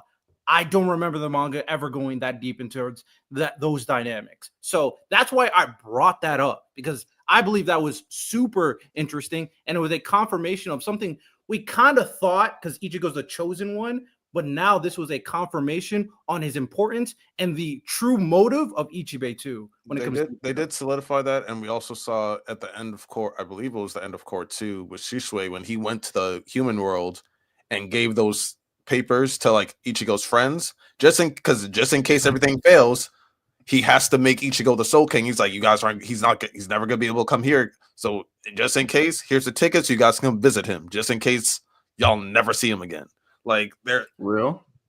So it's like there's more setup of like, because the Soul King, like you have to be able to be connected to all the worlds and all the different factions, whatever the hell. So it was always presumed more like, yeah, Ichigo's technically a Soul King candidate because he is on paper. So is that other Fullbringer, and then someone in the light novels. But it wasn't over like hardcore, like, oh, if we fuck up, you're the Soul King. Like that, I think that is more established in the anime. Question: doesn't Core 3 pick up Ichibei and Yuha fight? Yeah. Gotcha. In all seriousness, no trolling. I do hope that the ending, because I accepted the ending as like his powers just stay shut off. That's what I thought it was. That is it doesn't. People say favorite relationship, but I think it's more reasonable that his powers can come back on time. But if it's favorite relationship, I hope we get some stuff on that. Yeah, I hope they do more stuff. All right. With that said, we'll move on from that Bleach tangent, because I didn't expect that to happen. You know, shout out Bleach though. Makes conversation, provides us content. Let's talk about some of the worst anime of 2024, shall we? So I'm gonna basically. So we can either rank this, or we can just talk about them individual and just basically say these don't deserve a rank. Let's just name them. Let's just talk about them. Okay, we're not going to rank the worst anime. So I'm basically going to ask this. I'm going to make it very simple for us. Is the hate deserved? Simple. Is the hate deserved to these anime? So first anime up, Ninja Kamui. Yes. Yes. It's one of the greatest fumbles of all Bleach, time. goddamn. I feel like if they nailed Ninja Kamui and Uzumaki, Miles, Adult Swim would be a reputable player in the anime space. For Uzumaki, I think so, sure. that Ninja Kamui shit, I don't think there was nothing that was. But here's where it went left, because even if it was just a fighting revenge story, okay, it would have just been like a good 6.57 anime. First 3 episodes, ninjas with ninja arts and stuff like that. So it was fire. It was fire. Crazy fight scenes. So it's like, oh, I want to see what everyone's ninja art is, like stuff like that. Like, oh, like they have like a cool little power system. Episode 4 or 5. Now we're in CGI 3D ninja mech suits. I'm like, how do we get here? We went from like ninjas having ninja fights to cyberpunk mech suits. Lonnie, you know what the problem was? The minute we got the backstory where there was a squad and this one girl in the squad and both guys wanted her, I knew it was cooked. Was that what episode was that in? That was episode 4 where they basically started. Yeah, I made episode 2. So I have a great idea. I just remembered. So numbers on the board. Shout out them. They do a very interesting game, and I think this actually works way better for this. So this is called King of the Hill. Basically, King of the Hill or King of the Court. I'm sure if you play basketball, you know what King of the Court is. So basically, I'm gonna name these 2 anime. You're gonna name what was the worst anime or what was the bigger fumble. Just like what was just the worst experience overall, and then I'll go to the next anime. Does that make sense? Mm-hmm. Okay. All right. So first 2, Ninja Kamui or Blue Lock? What was the worst one? Ninja Kamui. Blue Lock has been picking up the last few. At least Blue Lock has a story that we can. The Blue Lock story is tough. Regardless of the animation, the story's good. Ninja Kamui had nothing. Yeah, we were just going off the fights at the start. That's what the teaser was. There should have been a good, at least even an average story to carry Ninja Kamui for us to keep watching. And Adult Swim had no idea, or somebody sold them a bill of goods, and they should be mad at themselves for that. You know, so that's an age old question. What's more important, art or story? It's 100%. That's why, like the One Punch Man web novel, the art is shaky because one is not the best artist. People love that, but if you got a fire art and just the story is just kind of crazy, it's. Question: did y'all see the last Blue Lock episode? I saw clips. Bushido? Yeah, Bushido. That animation was actually fire. That was fire. I was like, okay, they cooked with that. They cooked. I'll let it go, but it's just one dude. It's just the goal. It's just one guy. The goal was fire. All right, yeah. Ninja was he? Ninja Kamui. Because I have quite a few, and limit the tangents. Okay, Ninja Kamui wins, so it keeps going. Ninja Kamui or Uzumaki? Ninja Kamui. Uzumaki had a story that I really liked. I watched Uzumaki yesterday. It was weird, but kind of interesting. Once again, if we got every episode of Uzumaki was as great as the first episode, me and Miles would be sitting here singing its praises. That'd be my anime of the year. I'm not gonna lie. I that was the first horror anime that I was really excited to see, like horror based, obviously, or at least where horror was his first one. But story once again carries it. Ninja Kamui had nothing that we could grasp onto. At least Uzumaki had a story. And if you guys have a chance, go read that manga because the manga's fire. It's very good. Mm-hmm. Okay, all right. Miles, you Ninja Kamui as well? Yeah, Ninja Kamui. Okay. Ninja Kamui or Suicide Squad Isekai? Ninja Kamui. Suicide Squad had a story. also more relatable characters. It's better than Ninja. And also more relatable characters than Ninja Kamui. Oh, that shit was ass, bro. I never said it was good. I said it had a better story. Oh my god, I like pushing myself to finish. That was so hard, yo.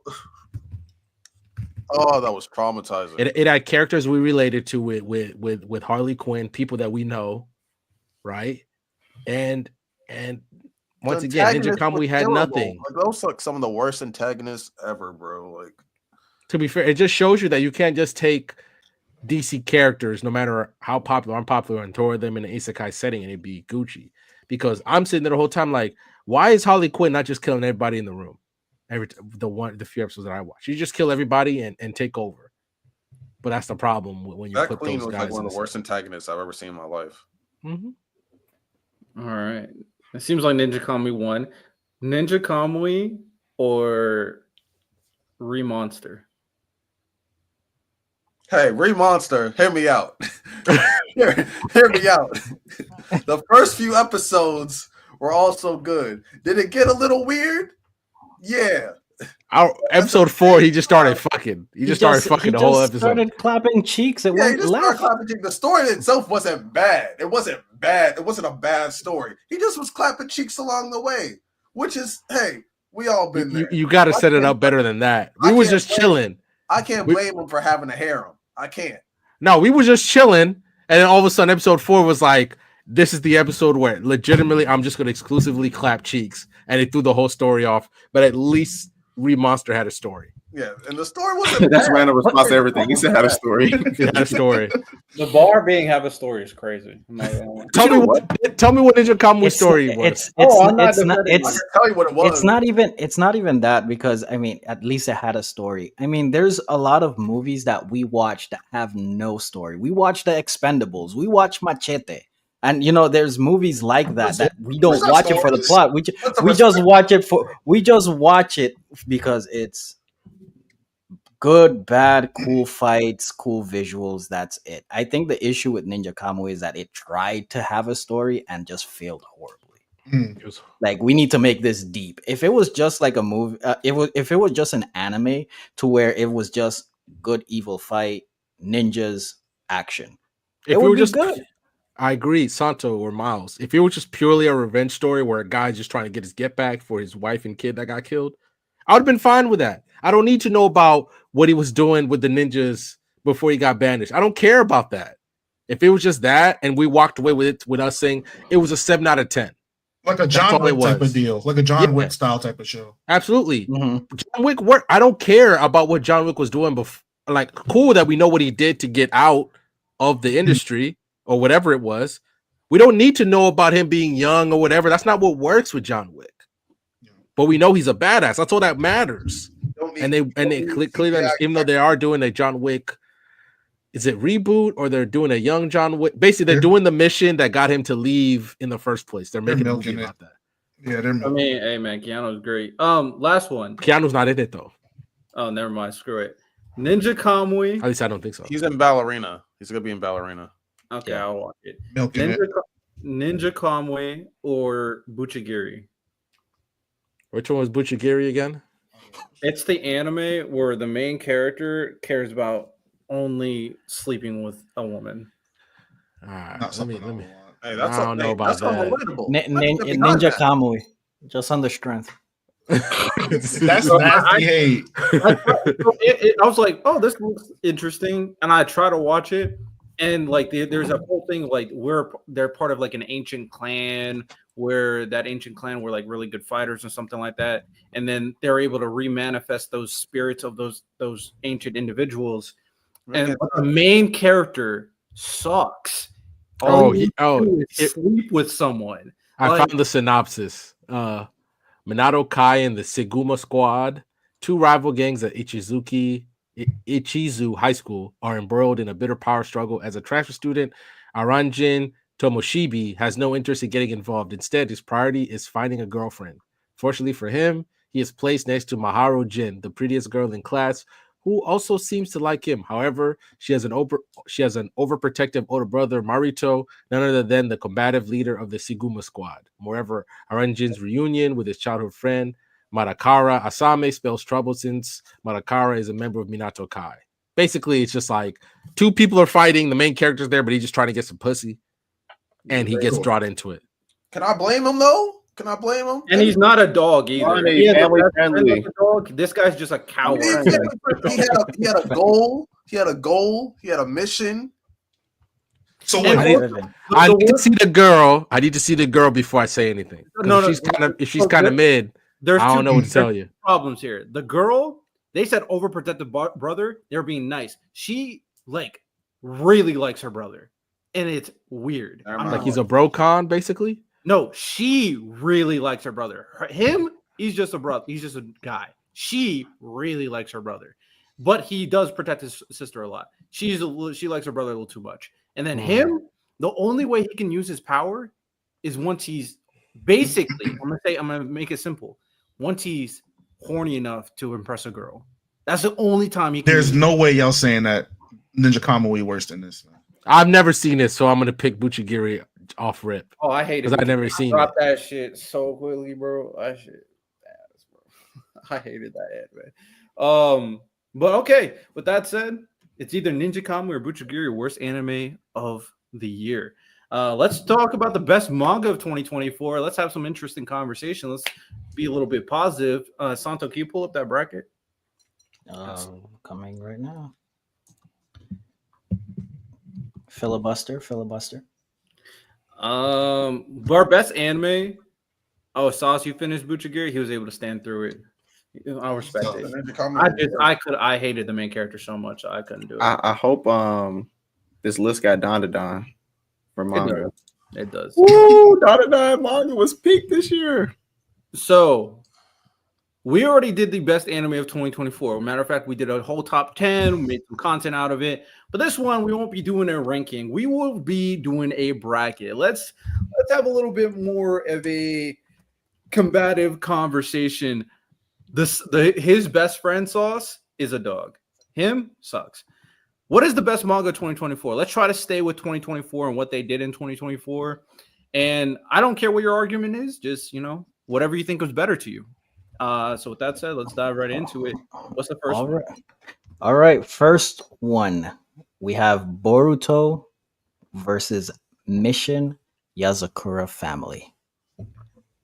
I'm going Boruto off the strength, off the muscle. You haven't read Boruto. I read chapter 1. He said off the muscle. That's what that means. You know what I'm saying? So I think I'm the only one who reads both these manga here. I didn't know what other manga to add, so I just added Mission Yazakura for the 16th slot. I mean, I like Mission Yazakura Family more, and it's ending too. Like it's at its climax, it's at its conclusion, and it's one of the first manga that introduced children.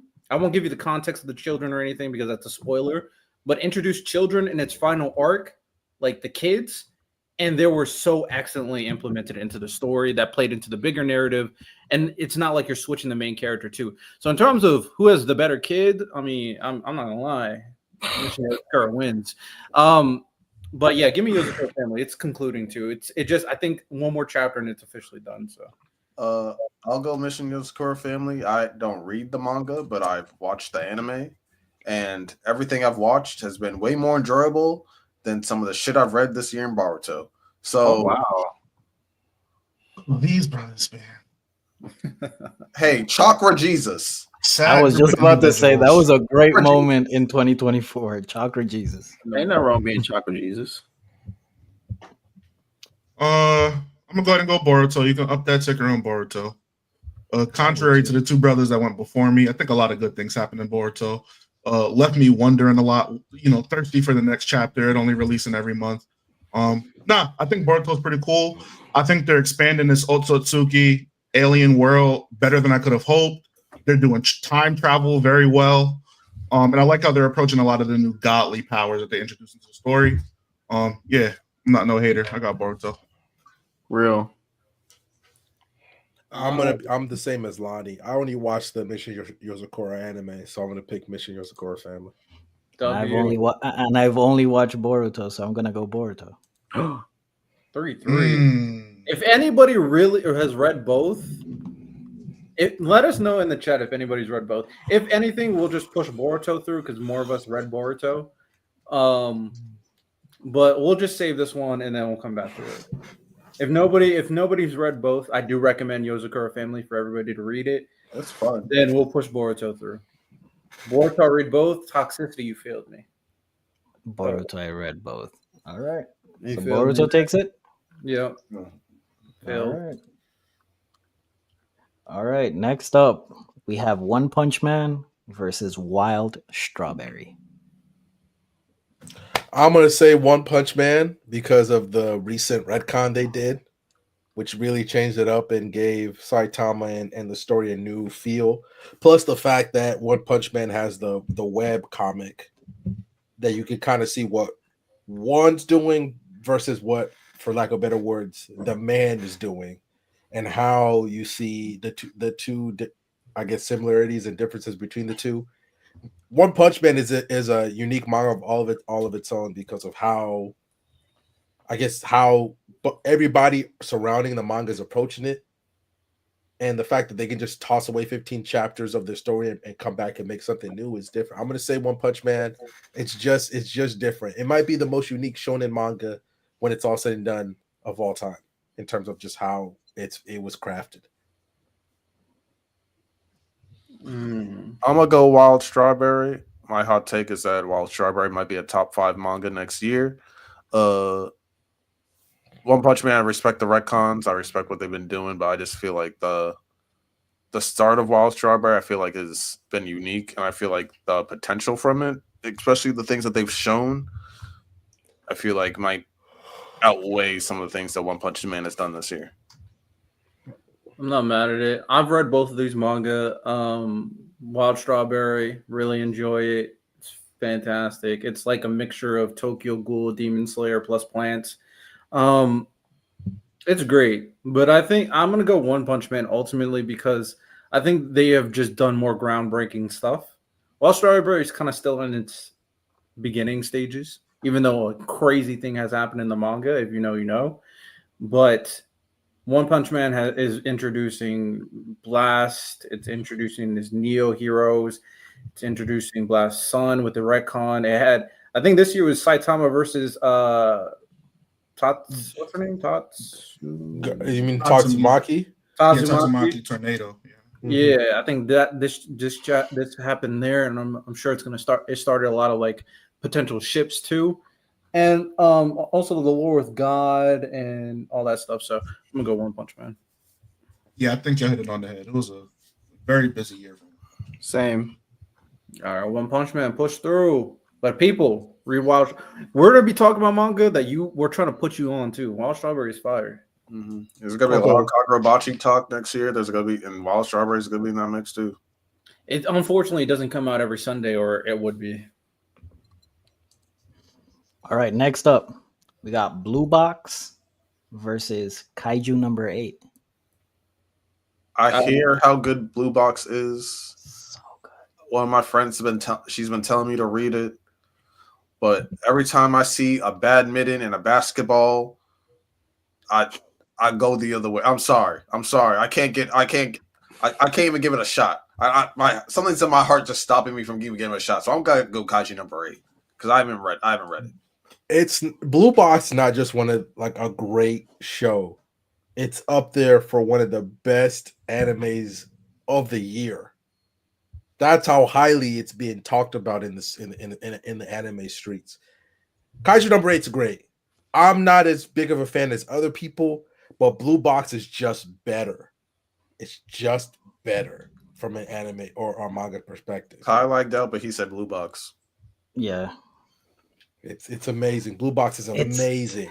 But that's the thing. Like, Blue Box is not a sports anime. It's the same thing I've been telling you about Oblivion. It's a slice of life.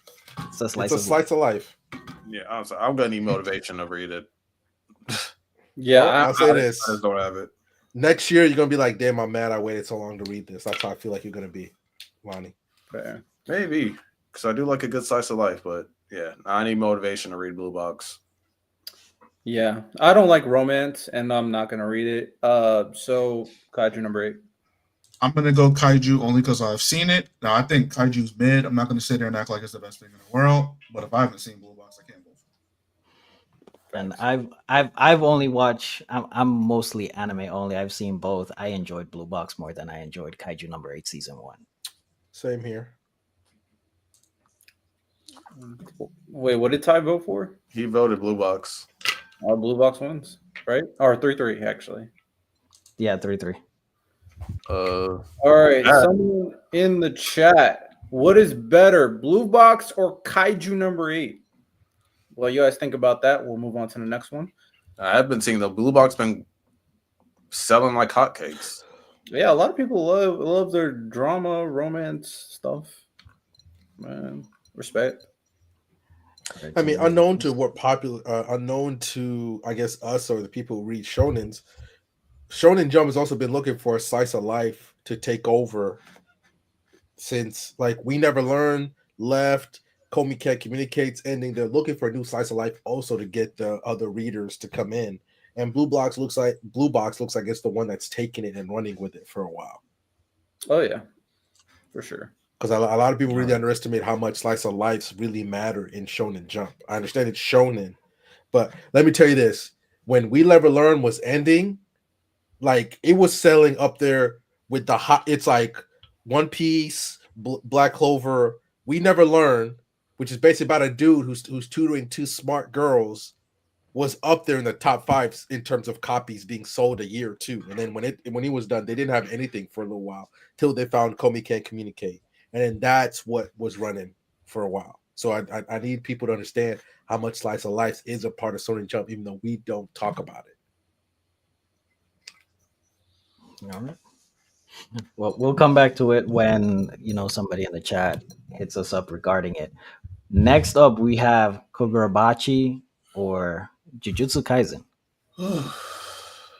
Where's that man tie, bro? They're gonna hate, but I'm gonna say JJK. Like it, hate it, whatever.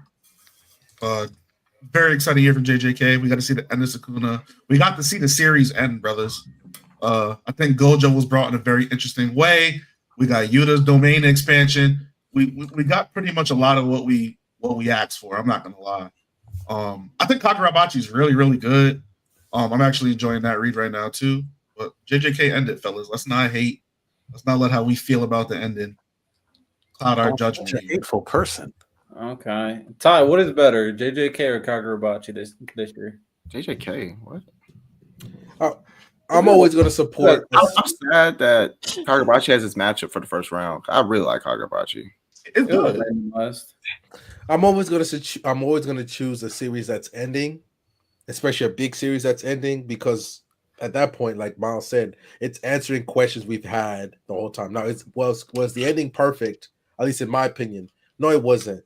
But Kagurabachi starts sitting; it's finally starting to hit its stride, and JJK is ending, and it's left a legacy. Can Kagurabachi do that in the future? Maybe. I'm allowed to not like Bleach, Bobby. I'm sorry, I don't know what to tell you. But if we're talking about Kagurabachi the way it is now to how JJK ended, JJK was clearly the better choice. Yeah, I don't know why you're kind of framing this like we're about to hate crazy. Even though the ending wasn't good, I'm not gonna hate. They still got my goat Utah. Y'all are the actual haters. That's why. And hey, man, I'm a truther. And Gojo versus Sukuna was excellent. It was fire. It was one of the greatest fights. Now it's being a truther, eh? Yeah, I got to hear y'all hate on JJK for like 4 weeks consecutively. I hate on Bleach. Good. It wasn't. I had to do anything. It wasn't good. It's hate depending on what you're talking about. Sure. Yeah. Clearly. Anyhow, with the truce out of the way, revisionist history. I'm gonna go JJK too. I'm gonna go JJK too. Kagurabachi solid, but yeah, JJK ended.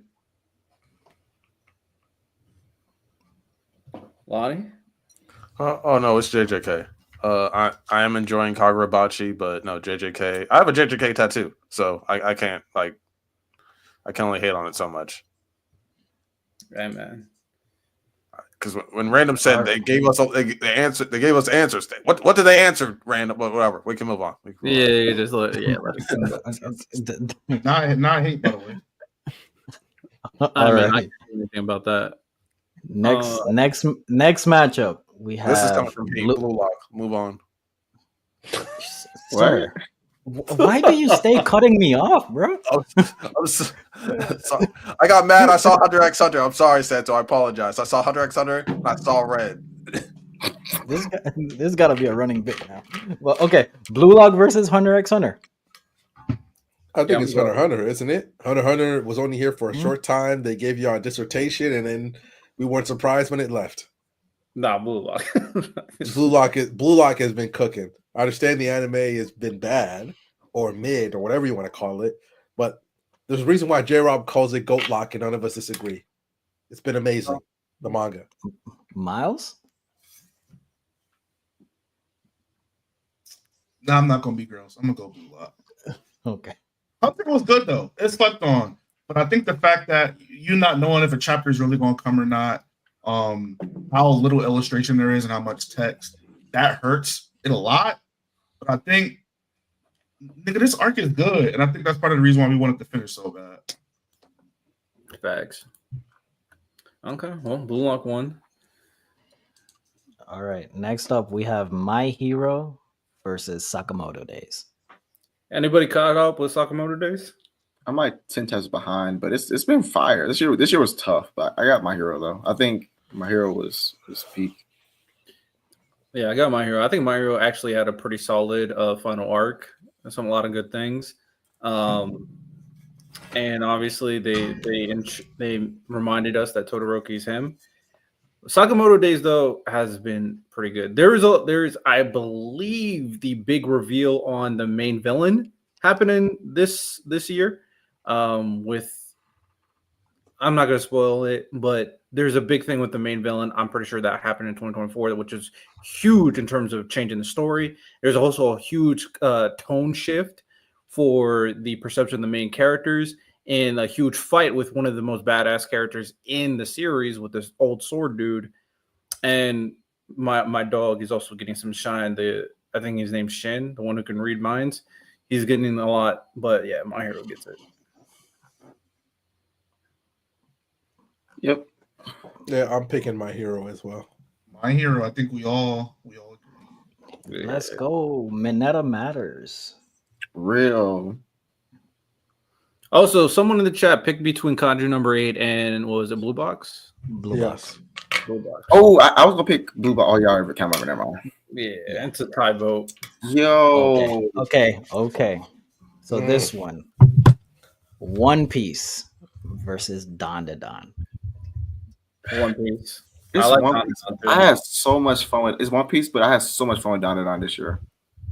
I started from, I know we're not counting an entire story, but I started from chapter 1. I read it all like 3 days, and all the 2024 chapters I looked it up are peak, bro. But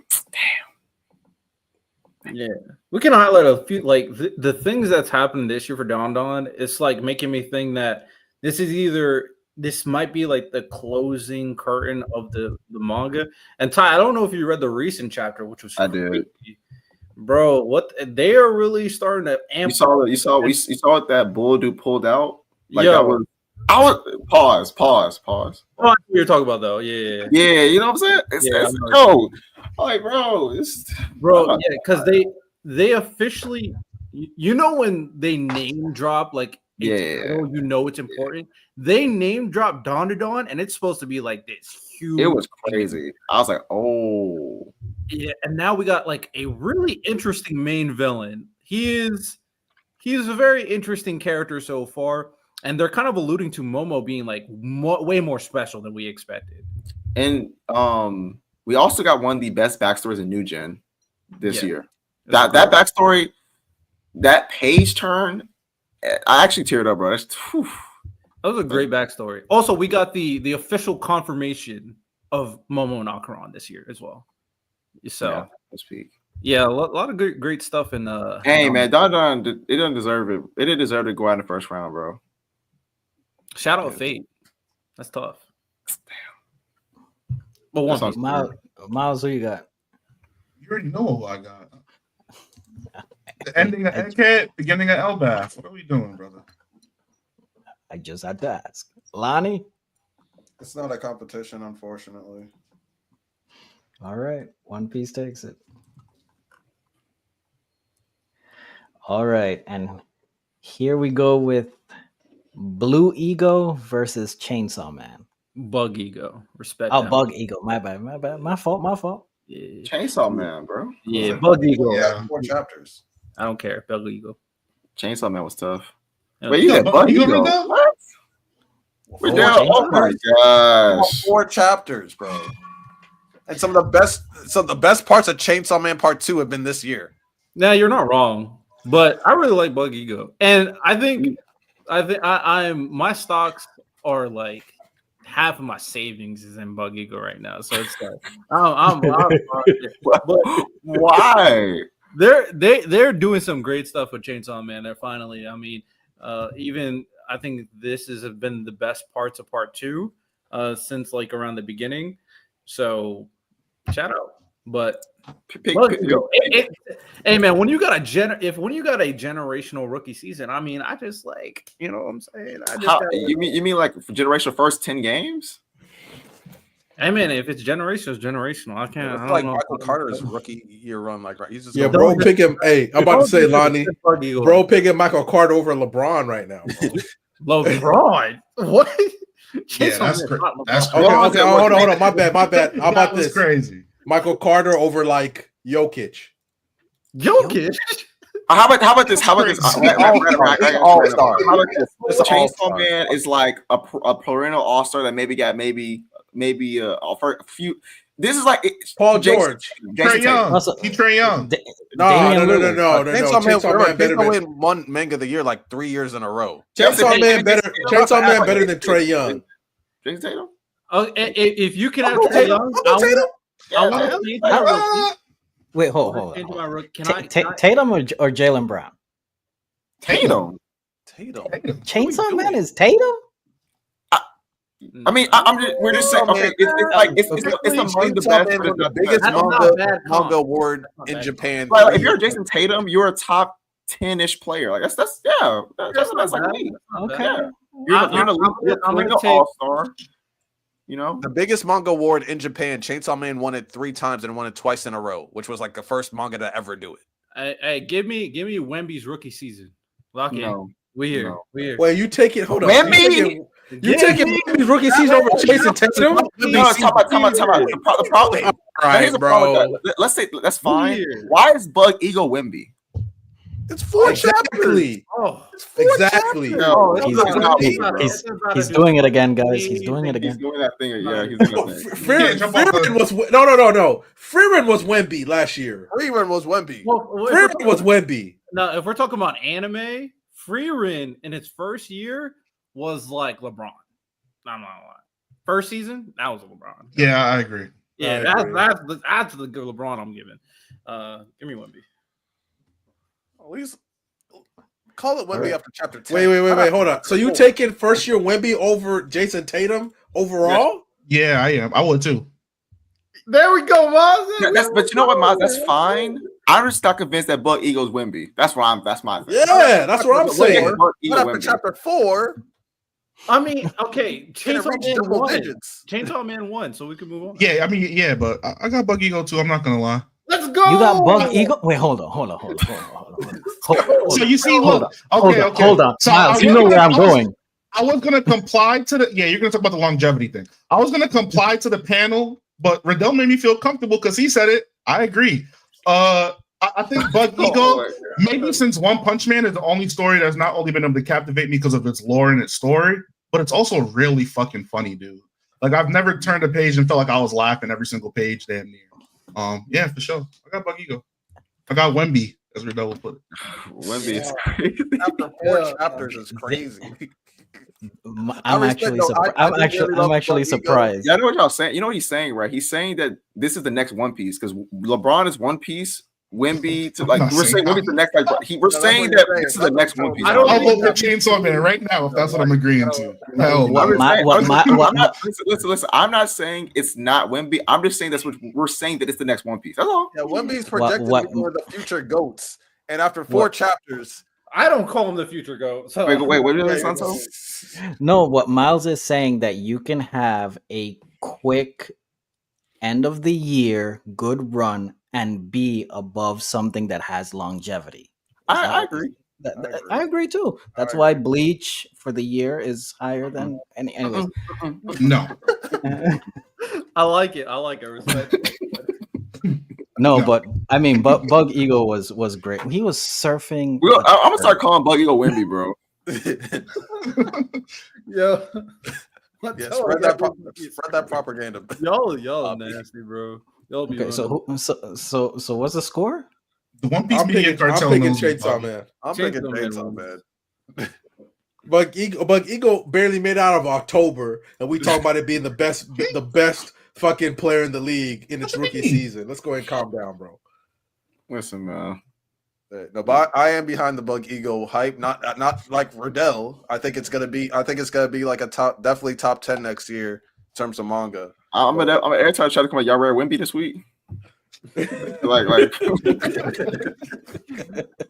it's probably gonna be a monthly, so it's you all remember Wemby this month. You know what I'm saying? So it's like we dropped the. 30 points, 10 rebounds, 5 blocks. Bro saw Alonzo Ball out for a month and said he's better than SGA. That's what basically Rigel's saying. That's crazy. Brandon, don't get me mad, bro. Where we at in Blue Box? So we still need a vote for Kaiju number 8 in Blue Box. Chat. It was tied 3-3. Yeah. Somebody. So, is this the only reason I picked Blue Box because I'm more caught up on that in Kaiju, but I think Kaiju might be a better story overall. Oh, is Ken still in the back? I do not agree. Are we done with the first round matchups? Yeah, this would be the last. Random, you call Blue Box random? Ken said Kaiju. We can bring him back. Yeah, I would take Blue Box. I would take Blue Box over, but also Blue Box is like the slice of life that Shonen Jump is throwing out to the world right now. I have a question for you, Random. Right. Do you think that, this is a side note, do you think that Taiki and the red hair girl, I think Hina is a better fit than him and she? I do. I like him and she better, but that's just me. All right. Random. Last, I'll say this. I am notorious. When it comes to slice of life, I'm notorious for always picking the wrong girl, so I just stop. I'm random. Whether it was We Never Learn, whether it was the quintessential quintuplets, whether it was my dress up dark. I'm one of those people who like, yeah, I know who he got with, but that's not the right fit. I'm always one of those people. I'm always one of those people. When Random eventually reads Bleach. Oh, Ruki Orihime. Very curious. Orihime Rukia conversation. That one is so weird to me, though. I don't think Rukia makes sense at all. I've heard a lot of people glaze Rukia, and I've not watched. That one is like it's nothing. I don't get it. All right. So round 2, we have Boruto versus One Punch Man. We go back to the muscle. Right there. I'm just playing. Quick question: are we bringing Kent back up? Because he's been commenting in the private chat this whole time. I was wondering what was happening. I mean, he just I didn't want to say nothing. He's been voted too. He's been voted. Yeah, he's been voted for real. He just stayed in the backstage the entire time. He would be our 7th vote, so we would have an odd number. Oh, there you go. The captains have declared you the 7th vote for the rest of the tournament, Kent. There you go. I'll be the lone wolf. I'm going Boruto. See, I don't read Boruto, so that's where I'm at. That's why I feel bad about. You know what? Miles convinced me with all the hate he's spewed this today. I'm gonna get the hate out my heart. I'm gonna go Boruto. I'll join him. I just liked One Punch Man way more. As someone that has no hatred, I'm going Boruto too. Yeah, Aizen Bankai. You see? I smile. I'm trying to give love. This man stopped drinking water just to hate. That's crazy. I just smile. Yo, I can't do anything. I smile. Ty, I heard. I need water to live. I was visualizing the peak Bankai and I smiled. I don't understand. Ty, you need water to live, and you said I'd rather risk death just to hate on this. I smiled. I don't understand. Man stopped everything. It's Mario. Yo. Wait. So Lonnie and Miles. I know you. I know Miles for sure is caught up with both. Lonnie, are you caught up with both? One Punch Man. I am 1 chapter behind. No, okay. 2 chapters behind on One Punch Man. So I'll ask Miles then. Why do you think Boruto is better than One Punch Man? Genuinely curious. Go ahead, read that. For the first time in a long time, I feel like Kishimoto is not only just juggling a lot of like storylines, but I think they're actually like really, really interesting. I like the looming threat of a monster that doesn't even understand itself, and in some ways it feels cheap, but he is kind of like he's forcing good character interactions by choosing who becomes Shinju. I was never that interested in like Moegi before, for example, but now I have to be because he's going to interact with Konohamaru. We're going to get more story for Gaara because now he has to interact with his son. So I think on that front he's doing a really good job. I like the mentor relationship between Boruto and fake Jiraiya. I was kind of mad with Jiraiya coming back in the story again, but I think Cash and Koji's doing a really good job and he's kind of coming into his own. I don't know. I think Kishimoto's like trying to do a lot of different things, and he's hitting on some of it like more than not, I would say. And then the bad stuff, I feel like he has a lot of room to be able to kind of erase it with the way the story's going. But there's a lot of things. We got Code. We got Amado in the background, the Shinju creatures. I just think there's a lot of Himawari. There's just a lot of cool stuff happening. So okay, you know what? I was just asking. You know, I was listening and not judging. So fair enough. And what did everybody else say? I'd say One Punch Man. I think you and I are the only ones who said One Punch Man, Riddell. Yeah. Ty? Oh, One Punch Man. I've only read Boruto, so.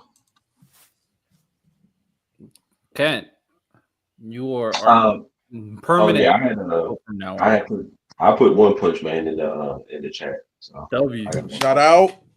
Damn. W. One Punch. Now One Punch is cooking. Absolutely is. Man, the stuff they're doing with that freaking I keep forgetting his name. The main ninja, the new main villain. You talking about the head of the ninja village that were Flashy Flash and I always forget the dude's name who wants to be Saitama's rival. Speedo Sonic. Thank you. Yeah, that's Sonic. The main dude. I mean, in the recent chapters, he absorbed blast ability, bro. It's about to get wicked. Well, I mean, I only feel like he can only do all that because God gave him his power. Oh, for sure. But I'm talking about like let's see how far the levels that he's going to force Saitama to go to. Oh, it's gonna get crazy. You tell me he's gonna clear what Cosmic Garo was? Oh, yeah, I think so. Yeah, they already said he's stronger than Garo. Yeah, it's gonna be crazy. Maybe because I thought he's stronger than what Garo is right. Obviously, than what Garo is right now. But we're talking about Cosmic Fury Garo, who was distorting reality. The one person technically in the entire manga to beat King, and we actually see it happen. I don't know. I know King's a joke. I know King's a joke. But we ain't never seen him beat by nobody, and Cosmic and Garo did it. That's all I'm saying. He also, but Void absorbed Garo's power. You know that, right? Mm-hmm. Yeah. So I mean that he gets that extra boost too. So we'll see. But Saitama gonna punch him like 10 times, and the 11th time is all right. I'm like Super Saiyan 25. Punch. Game's over. Let's keep it pushing. And I'm gonna love every second of it. Nice. I'm here. I'm here. All right. Next up, we have Kaiju number 8 versus JJK. JJK for me. JJK. Yeah. Even though there's nothing bad that's happening in Kaiju, it's all like not. Well, Riddell, how do you feel about that curveball about us going back to feudal Japan and getting number 9's backstory, the Kaiju number 9? His backstory and all that, it felt like a weird, or not weird, but like this is random. So now that's why we're asking if he's really the big bad of the story. But we know that Kaiju's ending. At least it feels like it's ending quickly. Oh, for sure. It feels like it's about to end like right now. And they basically Do you guys care about Kaiju number 8 spoilers? Because the explanation they gave. I'm gonna turn my volume down. So go ahead. Okay. Does anybody else care? I'm just gonna turn my volume down. Read your scriptures. I'm a few chapters behind. Exactly. Go ahead, cook. I'm busy. Hey man, hey, mute me because I'm about to spoil. Put the spoiler tab up right now because I just don't really like it. I'm not a big fan of what they did. But Kaiju number 8 recently revealed what the ability that Kafka obtained. That's what they have revealed. And basically, the explanation is just a bunch of people combined together and created a kaiju. And then they went to one of his ancestors, which is Kafka, and became part of him. I didn't really like that. I'm gonna be honest. I wasn't really moved. I wasn't a big fan. So they went back in time to him. No. I think when he was fighting number 9, he basically went into his own consciousness or something like that. Because Kafka, technically, if you look at it, number 9 killed Kafka. Because the way it's going, Kafka got impaled. It's not even technically number 9. So it's a beast that's more important than number 9. That's the one. So that one got absorbed by number 9, and that's why number 9 is now who he is. But that was like the original kaiju or something like that back in the day. See, I liked when they went back to feudal Japan and showed that this has been a battle ongoing for centuries. The problem is when you go back to feudal Japan, you have to show how those guys were able to beat a kaiju when all they got is samurai swords and some bows, and they couldn't. So now, like they said, that they had these samurai or whatever, these warriors got together and fused and made a kaiju, and then went back to, which asked me, why did they choose Kafka's ancestor in particular? Because for everything we know, that dude was just a regular human. Yeah, I don't know. I don't understand that. I'm like Riddell. I'm asking questions. Or it's too close to the end for you to be asking a major question like that. And you also why brought up a good point. It's so important. You also brought up the good point. Like, I don't really. When I read the chapter, I was like, "How exactly did you? What happened to this monster? Did it just leave? Because you didn't beat it. You did. They did not. Like, they got cooked. Left? They got cooked by it. Yeah, they got cooked and turned into a kaiju somehow. I don't even know how that works, to be honest. I don't know how you could just turn into a kaiju by combining a bunch of people. And then now this big monster is here again because kaiju number 9 somehow absorbed him. I don't even know how that happened. So now we're in this state where the monster's back. And then, I mean, it's kind of interesting what they're doing with Kafka. Like, he's going to sacrifice himself to beat it, whatever, sure. But I don't know. It just seems like the story had more opportunity to have like more depth into kaiju lore, but everything seems pretty surface level. Miles, it's basically like if we're at the final arc of My Hero Academia and Deku's about to beat Shigaraki, and then they introduce All for One for the first time. And that's why I'm asking questions, because the feudal Japan army lost. Kafka is now they form a kaiju. They join Kafka's ancestors, his bloodline, right? And then they just lay dormant for at least 200 years. Even though there have been kaiju running around the world all this whole time. Why did they wait until Kafka's in his 30s and the situation is so bad for it to finally manifest? Does that mean that he had to encounter a kaiju? Was his shit just dormant? Like, there are too many big questions asked about Kaiju's bloodline for all that, for this to be the final arc. It's like like I said, it's like finding out All for One for the first time, Deku unleashing his quirks for One for All for the first time while he's trying to stop Shigaraki from touching the ground. There's too many big things being added at the end for it to feel like this is the end. But the problem is, it feels that way.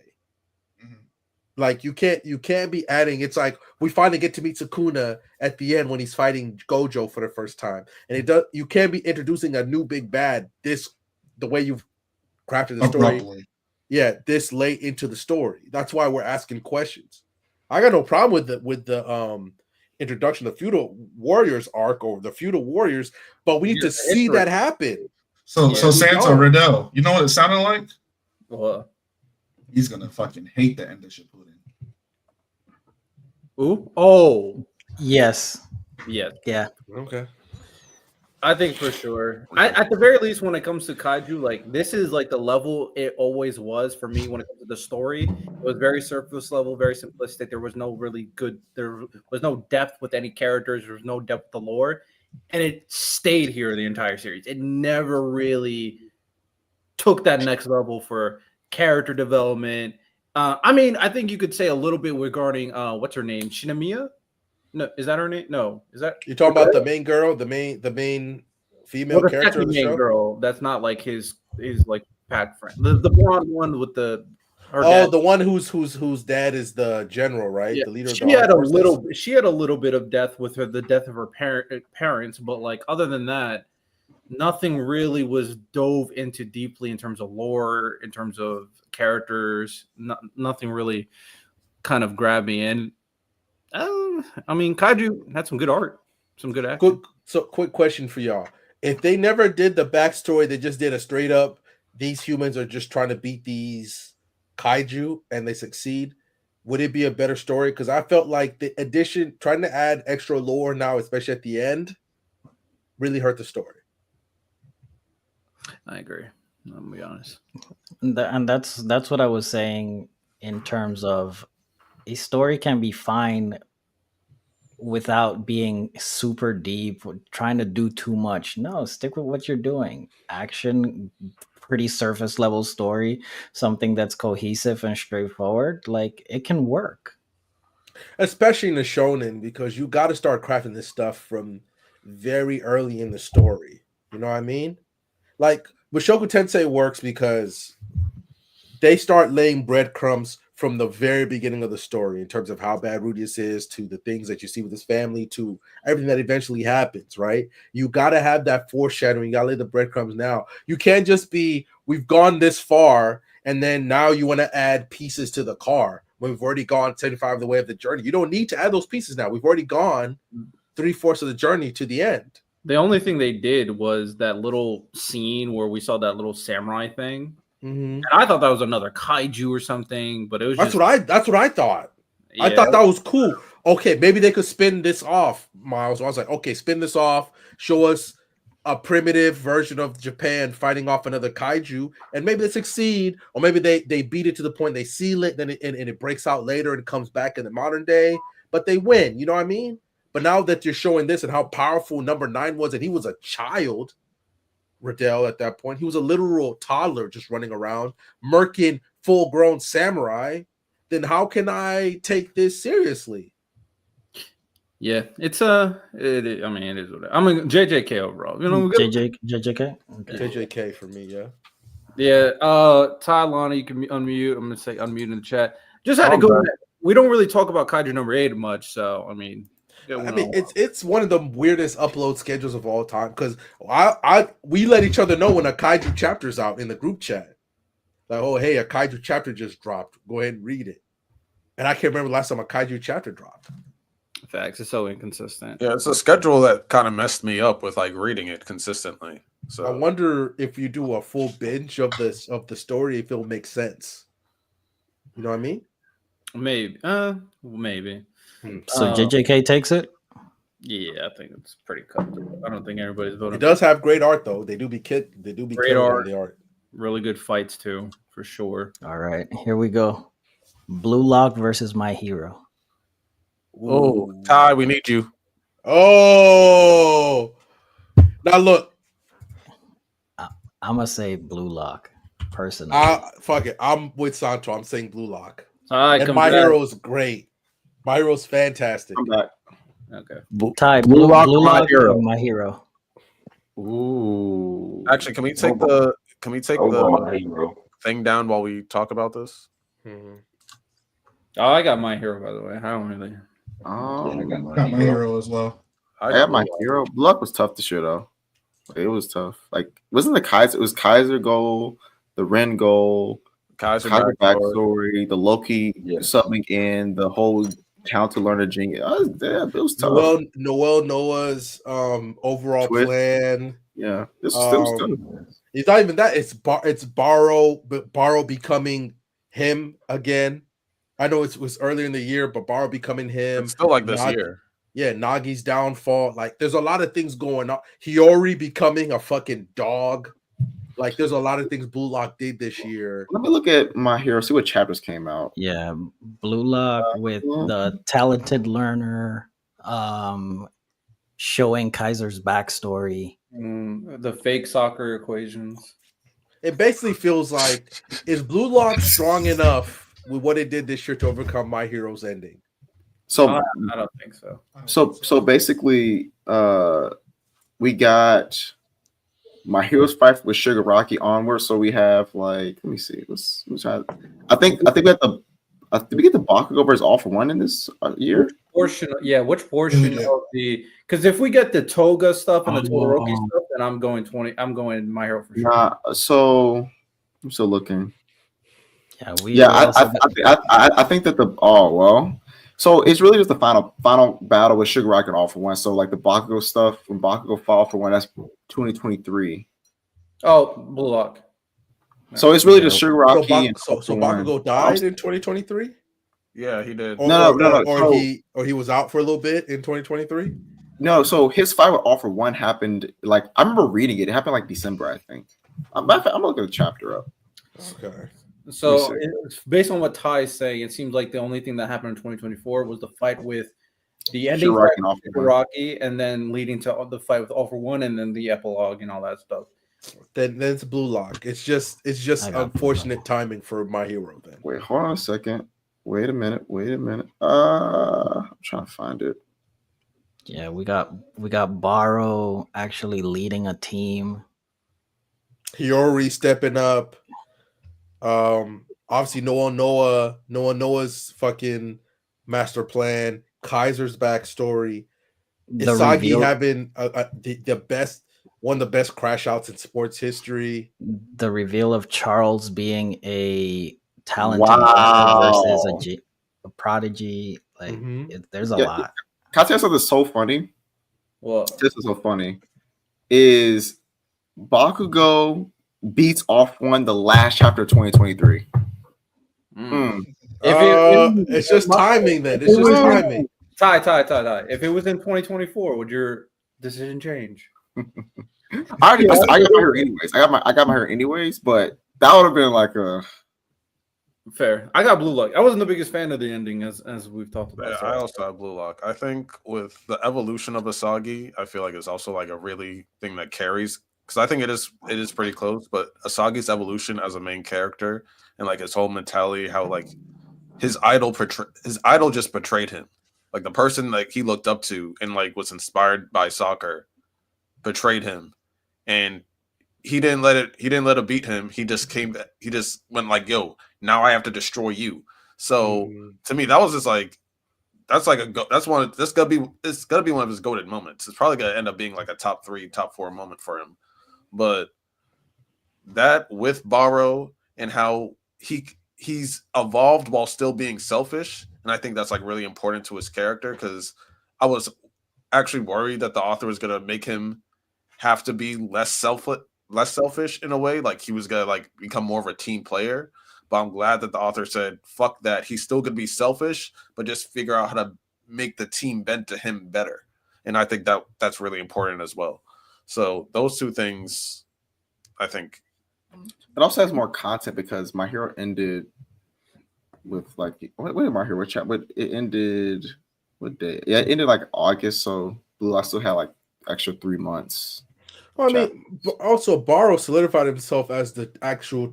We finally understood that Ren's not the true rival; it's Baro for Isagi. When they're 27 fighting for the Champions League Cup in fucking Berlin somewhere, it's Baro who's going to be the rival, not Ren. Y'all say that Ren is winning this match. That has not changed. He's winning. Look, unless Ren has to deal with his own brother, let alone Asagi. So finish that first, Ren, then come back. That's how I think the only way he wins is if this is the midpoint. If it is the midpoint, then Ren will win. If it's not, then I think they're gonna lose. Also, I'll say this. I've been saying that Ren is gonna win this. Also, so I'll say this, Santo. You have, and I should have mentioned this when we talked about Blue Lock a couple weeks ago. You have, I think in the Blue Lock story, you only have one opportunity to use penalty kicks. And you can't use it now. I don't think so. You can't use it now. We don't want that. We'll see. It looked like Blue Lock won though, right? It's I picked Blue Lock. I got My Hero. Dang, nobody's picked My Hero? Oh no, actually, I have My Hero as well. There's 2, and I think Lonnie and Random picked Blue Lock. I picked Blue Lock as well. And Riddell as well. Yeah. That's 4-2. Yeah, I won. Yeah. Yeah, My Hero out here. All right, let me. By the way, I think maybe the next episode, we need to talk about how many manga ended last year. Because I sat down and looked at it up. We had a ton. It's not just like small manga, like Please Don't Bore Me Nagatoro, which is a slice of life. We had a lot of big manga end this year. Oh yeah, Eden Zero ended. Zero, My Hero, JJK. We did another one too, where we did an episode on. I can't remember. Attack on Titan officially in the anime. So all Attack on Titan content is done. Like so many big manga or so many big series ended this year, and I feel like I'm missing a lot of the other ones. But at least for me personally, I had a lot of slice of life. At least whether or not they got this way, but they're on the downside of their climax. Like My Dress Up Darling is that way, where for a long time. My Dress Up Darling is like, are they finally going to get together? And then they did, and now it feels like unless there's something else for them to do, it's on the way down. Yeah, now. That trash can Oshinoko ended. Jeez, you really don't like that. You watch more of Oshinoko than me. I've seen the clips. I said I'm all right. I didn't expect them to go the weird route. They were always gonna go that way, though. I didn't expect that's one of the moments of 2024. Riddell staring straight at the camera. What the f, Oshinoko? Like, it's so crazy. I'm sorry, Riddell. You didn't deserve that for real. All right, next up, I think this one's gonna be pretty quick. One Piece versus Chainsaw Man. One Piece. That's One Piece. Though I do want to say I am happy that Fujimoto like turned it around because it was on kind of like a decline. I think you could agree, Riddell. Chainsaw Man was compared to part one, and I feel like since like the summer, he's just kind of hit a stride, and I've been pleasantly surprised because 2023 wasn't moving me either. So. Yeah, I did like the initial like how part two started because I really do think that adding what's her name Asa into the story was very interesting and it provided a unique perspective. But when Denji got brought back in and they put her on the sideline and the story they were telling with Denji at this point with him, there was character development there, but it was just so slow and how they were building it up and all the different antagonistic forces going against Denji and his indecisiveness. Like there were some good moments, but that really slowed down because it stopped being an action story and it just wasn't that interesting. I'm not gonna lie. Well, I mean, it feels like they're speed running the action now. Even the new chapter that dropped today. Oh, I didn't read the recent one. Yeah, it dropped today on Shonen Jump where I read it. I feel like this is the last or the future devil or whatever the devil that he is now, the main antagonist of this arc. He has a couple chapters left to live because Denji's pulling off some super secret plan that we have no idea about, and Pochita is being heavily mentioned. It looks like he's just eating stuff to revive Pochita. And then but he's my only reason I'm saying that is because Pochita he's the guy that you see in the real world, right? That you see doing stuff. So is Pochita, what is he about to do? Because eating the future devil, whatever the devil that is, that's the worst case scenario. So he's trying to find a way to circumvent that. That's why it's the age devil. But like my bad, age devil. Yes. What Denji's doing is like those trees were human beings that were stuck in that realm until like their bodies just naturally turned to trees. But on the inside, they're still humans. And so he's eating people to sustain Pochita. Yeah, like he was pulling their guts out and stuff like. And then the guy in the latest chapter, spoiler alert, the one guy there that's crazy but like not a tree yet. He's like, "That's a person. What are you doing?" And then she's like, "I gotta eat." He's like, and he's just pulling guts out and eating the guts from like the human. I'm just like, there's at least 3 people, right? Screaming. The tree's like, "Yo." There's a very interesting moral, ethical conversation there, but we're not gonna have it right now. Let's keep on moving. All right. Let's move on. We're in round 3, starting off with One Punch Man versus JJK.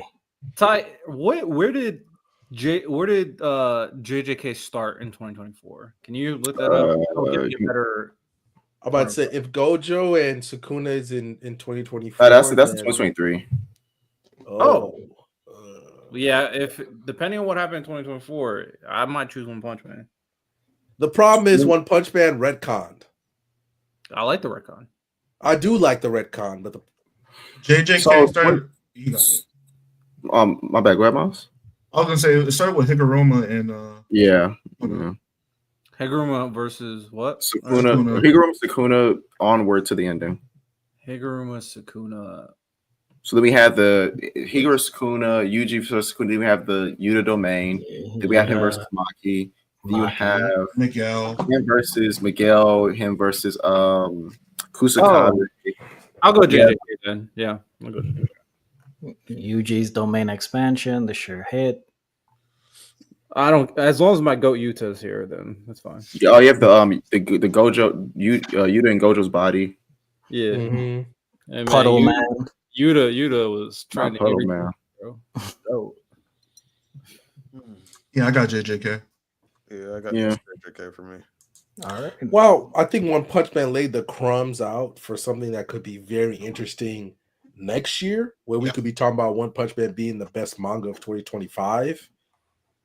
Fair. I just think this year with the retcon and the fact that they did have to take a massive step back to fix the story, I think that really hurts it. And also, Borrow Saitama was last year, wasn't it? Yeah. It was. Yeah, so it was last year. All we learned this year was Saitama's apartment was cooked.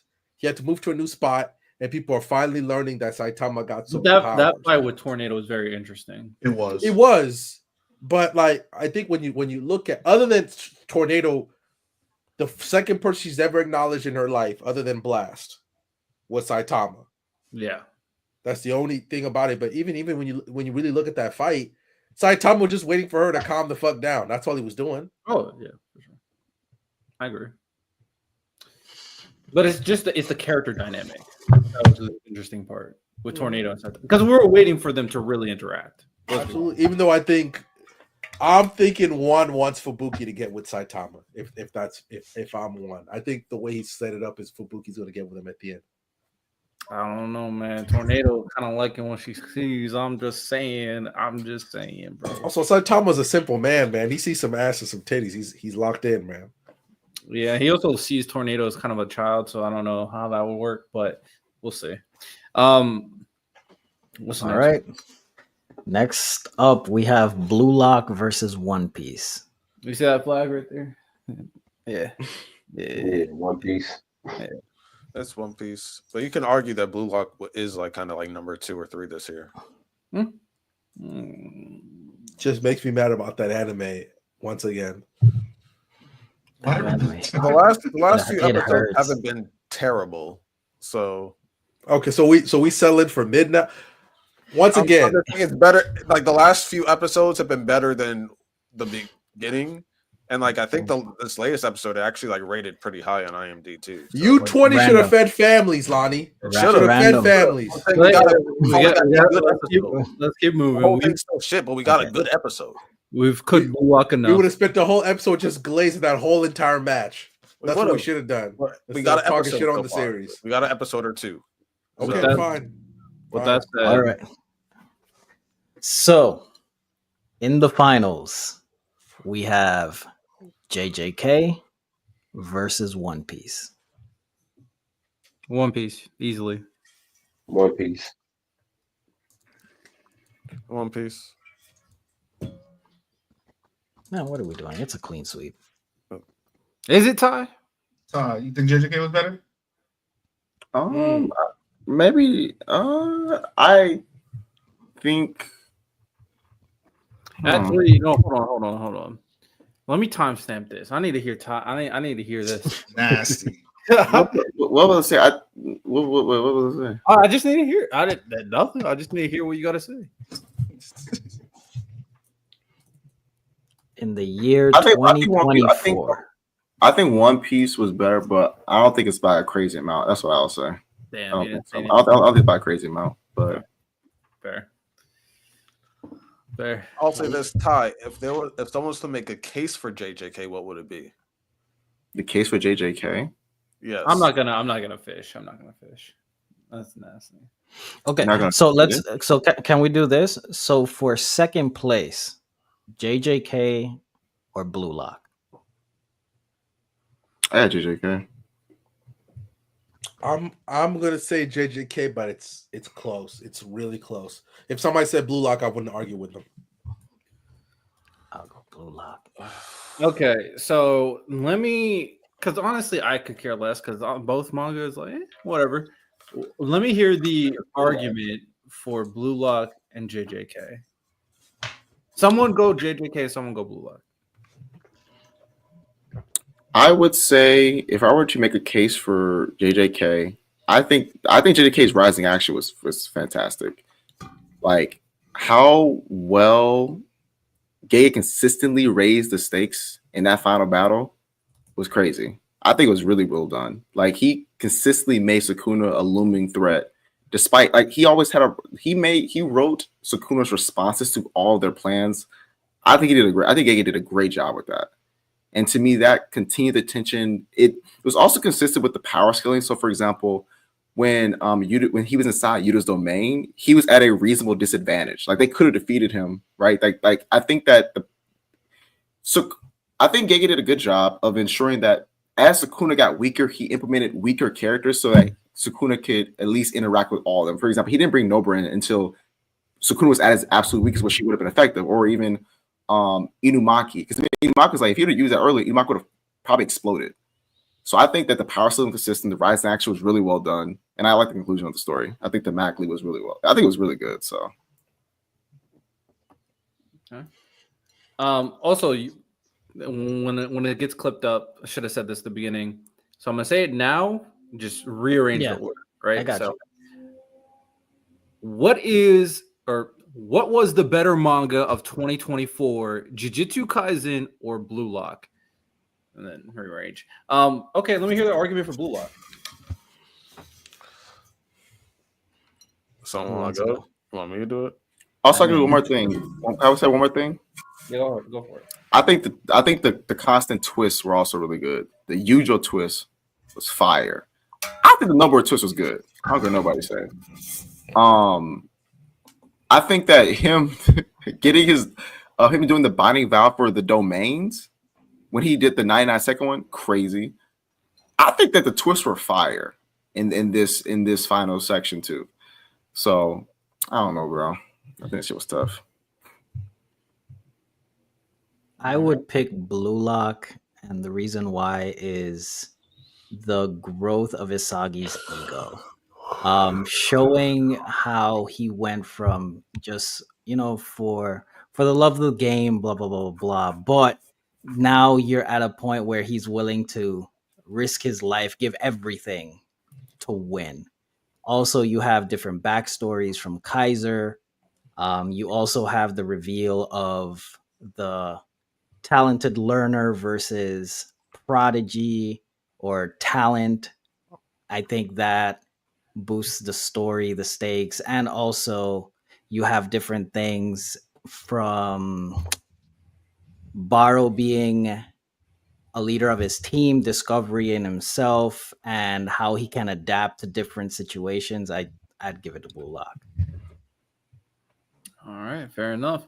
With that said, we'll wrap it up with this final segment and then the show of our final show of 2024. And that is anime and manga predictions of 2025. Throw you back in the backstage, Ken, if you want to stick around, but appreciate you. So basically, give me your anime and manga prediction 2025. We'll even put it down for our agendas Discord channel and see what happens. But what's your biggest prediction for anime and manga? Who wants to start? I mean, I'll start because I think when you're looking at the spring slate for next year, Fire Force is really the one that stands out according to my anime list. Fire Force to me, and I've talked about it religiously, Fire Force is the most underrated shonen out there, where it gives you great fights, pretty good backstory, great lore, and I think it's just been slept on. Obviously, it's a prequel to Soul Eater, but when you look at it, you can't tell me why you don't like Fire Force other than you just don't watch it. I've never met somebody who's just doesn't like the story. And I think that tradition will be kind of upheld. But now that Fire Force really has a chance to shine, even though it's been waiting, almost 5 years, I believe, to get season 3. I think now that it's kind of standing by itself as like the one big shonen of the season, unless there's something I missed, people will finally get to appreciate Fire Force for what it is. It finally gets its chance in the sun. It's not competing with like Solo Leveling or something like that. So my thing is Fire Force might be the top. No, fuck it. I'm willing to say it. Fire Force might be the top shonen of the season. It has great animation. It has the backing. It always does great numbers. Just that when we talk about great shonens that Shonen Jump has made, nobody ever talks about Fire Force, and I'm tired of that. And in terms of manga, I'm willing to say, look, I like what Bug Eagle's done, even though every goddamn chapter, Riddell, I feel like I'm gonna call you and be like, yo, what the fuck is this? But I think Frieren is on a low-key, really good run right now with what they did in the last arc, which I was talking about a few months ago, where they used a trope that's really used very badly in manga. in terms of right now, what they're doing right now, in terms of the main conflict in this arc, and I don't want to spoil it. Frieren will continue his generational run into being one of the best manga of all time. Those are my 2 hot takes. All right. What's to go next? So for me, I'll just make it pretty quick. This year we had a seinen anime called Uzumaki. We saw a giant fumble for one of, I would say, the best seinen stories out there. I think for 2025, Netflix got the rights, and it's going to do The Summer Hikaru Died. I think fantastic series. Santo. I think you are going to see a seinen done right by Netflix. Netflix has been knocking it out of the park, something like Blue Box. So stay tuned. I think the seinen is actually going to have a great representation with The Summer Hikaru Died. Shout out to seinens everywhere. They don't really get a lot of love because they're not the ones that found the sweet spot in anime. It's always tough for them to kind of break out. Yeah, seinens get a bad rap. Mm-hmm. Who's next?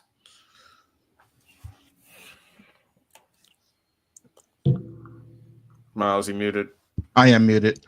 Mine is a sky's blue kind of thing. But I think this is going to be the year that One Piece transcends like manga conversation talks outside of Dragon Ball Z. I think where it's at on the all-time highest gross selling list, I think it's going to jump about 4 spots this year. And the reason why I think that is, I think where Elbaf is going to be by the end of this year. I think that level of content is going to be insane. There's a lot of things happening in the outside world outside of Elbaf as well. And we've seen Oda kind of been very focused on highlighting his entire world. Other than that, we're getting the end of Egghead getting animated this year. That means Joy Boy being animated on the big screen. That's going to be monumental. All the Gorosei on TVs and televisions across America, that's going to be a big deal. We get the remake that's going to bridge the gap between the old fans and the new fans with good animation and be a groundwork for people who want to get into One Piece for the first time. And then we also get the season 2 of the live action. So we're going to get the season 2 of the live action, and then people are going to be able to watch the beginning of One Piece as an anime, but with improved modern animation. Right now, I'm looking at One Piece. It's number 19 on the all-time list, but it's only a couple hundred million behind Cars, Toy Story, and things that are like. I think it's going to jump up to be behind Barbie at number 15. That will be. And I think it's going to be a monumental year for One Piece. Quick question, real quick, Miles and all the One Piece people in here. How important do you believe this remake is to the overall property or series that is One Piece? What I think is very interesting about it is I think it's the timing. Whereas I feel like a lot of the other like members of the big 3 had their time a lot early. I feel like One Piece is benefiting from not only getting popular right now, but getting popular as anime as a whole has become popular. So it's going to be able to get a lot of that big boom, that upsurge of new people coming in, and going straight to the show. I just think the people behind One Piece have been very strategic in when they've decided to strike, so to say. I think they released the live action at a perfect time. I think they decided to remake at a perfect time. I just think they've been very tactical in when they've decided to make moves. I think this remake is going to do a lot for people. People who are afraid to watch it because the pacing was bad. All of that's getting redone. The animation might have off-put them. That's going to be redone. There's going to literally be no excuse. Like, you're going to be able to properly entertain and enjoy One Piece. Yeah, for me, I mean, it's not. It has absolutely no effect on like One Piece in general. Like it's not a make or break it for One Piece by any means, but it will be a potential. Like it's only a good thing, and it will be a potential catalyst for One Piece to hit another level, especially towards the. It has a good casual fan base, but there's still a level, especially in this newer generation, that truly doesn't appreciate One Piece. Like the amount of people that complain One Piece is too long. Those are the people that they're trying to capture. Like, well, Here's a remake. Watch this remake. It's not going to be too long. Just watch it. Just see what you think, right? So that's what they're trying to do. What's up, Ty? You're muted. You're good. I'm not muted. All right. my prediction is more so like a whole prayer. It might not happen, but I'm not even begging. I pray this happens. I want either the God Valley backstory or the Void Century backstory this year, 2025. I need it. Would have been holding out these secrets. He gives us secrets and holds out more secrets. Master storyteller for that. But I need these two, one of the two, because I want to see those backstories so badly. Like that, like the One Piece is a crazy mystery, probably the best mystery in fiction. But those two things specifically, I need it, bro. If we get God Valley, I might cry. I'm not going to I need it. That's crazy. Man. 2025, we getting one of those backstories, man. I'm not mad at it. I would really appreciate those. Well, unless you're ready, Lonnie. You can go if you want. All right, I'll throw mine out there. For me, in terms of anime or in terms of manga, I was thinking like, what do I want to see in 2025? Like all those One Piece stuff, of course. I mean, there's a lot of great things in One Piece to see. So I'm just waiting. But I try to think of something more unconventional. Like it could or could not happen, but agendas are strong. I need that Nagi redemption arc. I'm not gonna lie. That's what I need. I need that Nagi redemption arc. Delusion. You ain't getting it. Delusion. Boy. Hey, I think it's gonna happen. Bro needs the Nagi redemption arc harder than Lonnie needs the Hell arc from Bleach, bro. Yeah, he just wanted us to say delusion. That's delusion. Hey. I think it's actually gonna happen. I think Nagi's gonna get a bounce back next year. Yeah. Hey, quick question, real quick. Why should it matter that he gets a bounce back? Why does it matter? Nagi. Because what are you talking about? What do you got else? You got? I mean, the same way Renner's getting thrown out the story, he's not going to be the rival anymore. Why does Nagi matter? Why bring him back? Same logic. That's a question. I'm with you. Yeah. At this point, Nagi doesn't even matter. On his downfall for it not to matter. Nagi actually doesn't matter, Santo. It's not like Ren. It's not like Ren. Riddell, quick question. Nagi gets his redemption arc. Riddell, we're here. I'm here with Riddell, Lonnie. Let me ask you this question. Riddell, Lonnie, let me ask you this question. Nagi gets his redemption arc. How does that affect the story at all? He elevates the game again. He takes it to new heights. That's how. Yawn. Straight yawn. So who's he going to elevate him? When it happens, we're going to look like the bad guys somehow. Somehow we're going to look like a bad guys when it happens. Oh, now I wanted it initially. When it happens. I wanted it initially, but because of all the disrespect, now I need it. I need Nagi. Bro. I don't know. I don't think I was disrespectful. I was just asking a question. What do you say about Nagi? With Nagi. We're done with Nagi. I think it's like Ty. I'm just saying, if Nagi gets his redemption arc, does that really matter in the story? Yeah, I mean, so this is what I've always said. Yes, I think that the niggas that were on Team Z, and then Nagi, Rayo, Borrow. Those would be the main people, bro. I'm like, I mean, Rayo could get a power up. I'm not moved. No, what I'm saying is like those people will always be narratively relevant, in my opinion. The Team Z niggas like Gagamaru, Raichi, even Igaguri, Kunagami, Isagi, Chigiri, Bachira. Those people will always be important, I think. And then Rayo, Nagi, and Borrow outside of Team Z. I think those collection of characters will be relevant throughout the story. To me, at least, that's what I think. So that includes Nagi. So I think he's gonna make a comeback and be. I feel like Nagi. Yeah, I'm taking it a step further. I need Nagi to realize the potential you know how Gohan done right. You know what I'm saying? Like that hidden potential that Nagi has is so powerful once it's fully unlocked, and he's finally locked in, getting that Black Mamba mentality. Once that goes and activates within Nagi, we're talking about all these different pros being Asagi's rival. We're talking about these guys being the Borrow is his rival. Nagi to get a personality, he wouldn't even get it. We talk about Baro is not my rival. Barrier for Nagi. I mean, being the barrier for Asagi. No, come to. Can I ask before you go? I just want to ask. Future best striker in football. I actually have a. Lonnie, just quick question. So that barrier for Asagi to be the number one, if Bachira comes out, are we still thinking about Nagi? I am for sure.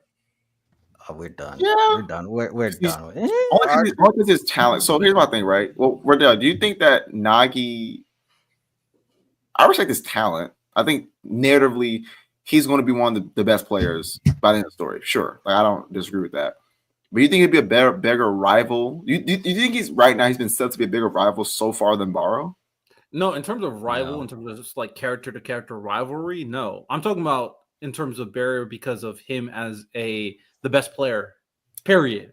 But don't you think that in this story, if Baro's the bigger rival, he'll be the better player? No, I think why not? I think that's going to be a very good like character arc. You know, Baro, Asagi kind of going through the same trajectory, rising and kind of one up each other. Kind of a different way than like Asagi and Rin, and that'll be a good character arc. But the final phase is beating the best of the best, and that best of the best is not. And so you do think that Nagi be the final hurdle and not Baro? Oh, we're locked. So okay, I'm just asking because I don't think it's coincidence. Are you sure? That's remember this episode. So if I'm being objective, I'm not sure. I'm gonna say super quick line. So I'm here, bro. Isagi, Baro, he says Baro is the one person he doesn't want to lose to. Their growth has been linear as far as their values in the New Eagles League. They're the only two people that have been able to galvanize their team in that way. Baro and Isagi. No one else has been able to do that. I don't think it's unintentional that he's made them the strongest parallel, while also making Isagi have the greatest animosity towards the strongest parallel. Ty, question: Is it so? They're gonna have a good character arc between each other. Ty, could you argue that, but you could add Bachira in that list as well, but he just didn't have the talent around him to succeed? I don't think he had the leadership that Baro and Isagi. I don't think so. Like from just pure talent and skill, sure, but I think the way that Baro galvanized Ubers, you see that similarity with what Isagi's done in the past. Like, I don't think it's a coincidence that these two have been the two people that have been able to do that, along with their growth being linear as far as values in the Neos Eagles League, along with all their constant battles before the story, before this arc, along with them having the most animosity towards each other while also having some weird friendship. I just don't think all those things put together is a coincidence to me. So I'm not at the deep end. Like, I'm with Riddell, but I'm not at the deep end. Riddell said, yeah, I don't think that is the final hurdle. I will say this though. I do think I'm throwing out agendas there, but my prediction. I was gonna say my agenda for Nagi. I was gonna say that I don't think he's the last guy, but like if they do it, because with sports anime a lot of times they do things tournament style. I think if it's like to get to the finals or something like that, he might not be the final boss, but he might be the second. He might be the person that his rival, like he might be the person Baro has to go through. I agree. He might be the person that Rin might have to go through, or Bachira, because I think those three are like the rivals for Isagi. Rin, not Rin, Baro, Bachira, and Rin. Those are my three. So I think one of them is gonna have to get through Nagi for Asagi or something. I mean, you don't necessarily have to have it where it's the rival. I think that can be a very important character, right? Like similar Kuroko no Basket, Akashi wasn't Kuroko's biggest rival. The biggest rival that they're setting up the entire time is Almine. So like that was the big story character arc, but the final one was the biggest hurdle, the best for basketball's sake, not the best individual player, but the best team basketball player was Akashi. And Kuroko and Kagami had to get through Akashi to win it all. Nagi about to be. She's saying Nagi's the final hurdle. You know. So Nagi's gonna have a stacked ass super team, and that's how he's gonna be the final hurdle. I like what you did there.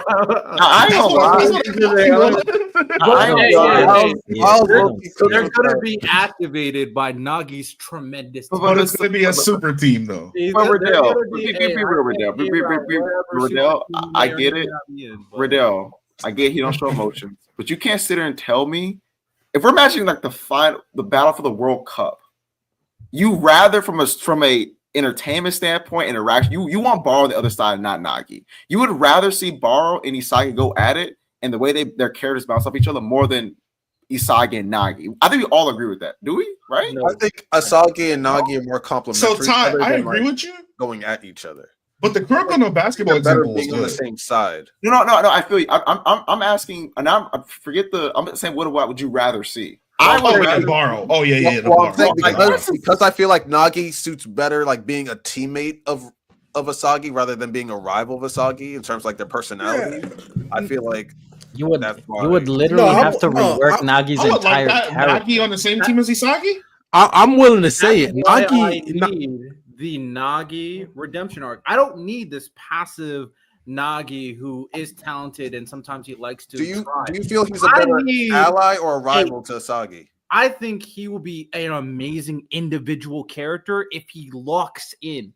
And the way they set up Nagi is obviously the lazy character doesn't lock in. And what they did recently is establish that because he doesn't do that, he is fumbling. That's what we see. So the proper trajectory for Nagi's character is for him to realize who he wants to be and to realize that he can be the best player out of every single player at Blue Lock right now. I agree he can, but I'm saying, do you feel like in the story he's better written as an ally to Asagi or as a rival? I think the most interesting aspect of Nagi will be when he becomes a individual and a rival of everybody. Okay. I see him more as a, like, for lack of better terms, a tool that Isagi uses to beat Baro when it comes down to it than anything else. But not if that's all he is, I'm tossing out. No. Just because he's a tool doesn't mean he's not going to be a great character. Nope. But he's a puzzle piece that Nagi uses to beat Baro at the end. I'm tossing him, bro. Which means you're also getting real. Also, like, as much as I look when Nagi, like you said, when Nagi locks in, he's amazing. The problem is he hasn't found out why he hasn't found his love for the game yet. He hasn't found out why he needs to put in the work every day. That's why when Baro looked at him and got mad at him, like, what do you call it? The freaking dude that lost to that beat Kunigami, like the monk guy, he got it. Nagi doesn't have that. Yeah, that's why I need that redemption arc. That's why I need that redemption arc, bro. But also something else could work is that if, let's say for today's conversation, Baro is on Isagi's team and they're going against Nagi. The reason why that could work is because we've seen how the rival dynamic as a teammate still is like pretty like Kaiser Isagi. So I mean that could also be a thing. I don't know. That's a good point. Yeah, that is a good point. Like your teammate could be your biggest rival. Also, last thing for my anime prediction for 2025. I was thinking about saying like Witch Watch is a manga. I read quite a bit about it. It's a big Shonen Jump manga. It's coming out with the anime. I was thinking maybe that's going to be the next Spy Family because it's not a serious type thing, but there's interesting elements that people can grasp onto. But instead, what I want to do is I want to jump on the train, and maybe Lonnie, this is yours, but I think we've been in the kind of same kind of locked in for this, especially since you started reading it. Omniscient Reader is going to come out, and it's going to be better than Solo Leveling. Oh, absolutely. It already is now. Yeah, it's not even close. It's not even close. No, I need the world to recognize that. That's what I'm saying. Solo Leveling just has, in my opinion, and I'm willing to say this, Solo Leveling just has better fights. In terms of story, Omniscient's better. It's not even close. But that's I go back to what I was saying. Solo Leveling is doing what it does very, very well. It's not something that's deep. It's just pretty to look at, great fights, story is very surface level, and it just sticks with what it does great, and it works. Mm-hmm. Solo Leveling understands what it is, and they don't try to make itself anything different. And I think a lot of stories, like for instance, Kaiju number 8 suffers from that. I think adding the backstory of the feudal lords and all that stuff really hurts the story. If they stuck to being what it was, I think they would have been fine. Because now we're having more questions than answers as the story presumably gets toward its end. No, I'm with you. Lonnie, you're last. Saving the best for last. Well, you said part of my anime agenda. Mine is that 2025 is going to be the year of, outside of One Piece, it's going to be the year of manhwa in terms of animes. Because the big hitters are all coming out at the same time. Tower Gods, the end of the second season is going to be cooking. Omniscient Reader is getting made by Uftobo, who makes Demon Slayer and Fate. So we know that the animation alone is going to carry it. And I'm sorry, Omniscient Reader is a way better story than Demon Slayer. Like, I'm sorry, they're not in the same tier. So if the same people are animating that, it's going to be feeding families. People think Demon Slayer belongs in conversations that it does not belong in. It's just not. It's just a great adaptation. It's a great, to me, a B story with A plus animation. But with Omniscient Reader, you're gonna get at minimum an A- story with A plus animation. So, like, some people, you can argue that Omniscient Reader might be the best isekai or one of the best isekais. Because if you think about it, technically it's an isekai. It's a weird kind of isekai, but yeah, it is. It's technically a very unique type of isekai. But after that, what I consider my favorite isekai, to me, it's in the top 3. The beginning after the end, that anime comes out, and that's gonna be gas. Solo Leveling. Lonnie, I think you might need to hold off the brakes on your beginning. I'm not worried about the studio because the story will carry. The story itself will carry. Lonnie, I'm not worried about the studio. Lonnie, I've done some research, man. I might need to put this research too. Like I said, the story of the beginning after end will carry. The story will carry. Miles, and the only reason I'm saying that is because the trailer looks fine. The trailer looked fine. The director is mid to bad. The studio is mid to bad. Unless they're about to literally change life and change their whole tendency for beginning after the end, it's going to be mid to bad. And I don't want that for you, Lonnie. I really don't. I don't know. Well, like I said, I mean, if they decide the tone shift, and also if this is a project that they put all their resources, like if this is going to put us on the map, I could see it being like very different from their other projects. Because if you see the titles of the other anime, those are like basic isekai, like garbage. I agree. I absolutely agree. But I'd rather them take the Mushoku Tensei approach, where a studio was created for beginning after the end, than because people are gonna see how mid to bad Lonnie, I agree with you on the story. I absolutely agree. Name a story that the studio did that actually had good source material. I think what Studio Bind has done with Mushoku Tensei is magnificent. No, I'm saying the studio that's making the beginning after end. Name me an anime that they did that had good source material. None. But like, if they're giving you the story will carry. But if they're giving you 6 and I can't, at least for me, I've never seen them have an anime that's been rated over a 7. Of all the different things that they've done, has been rated over a 7.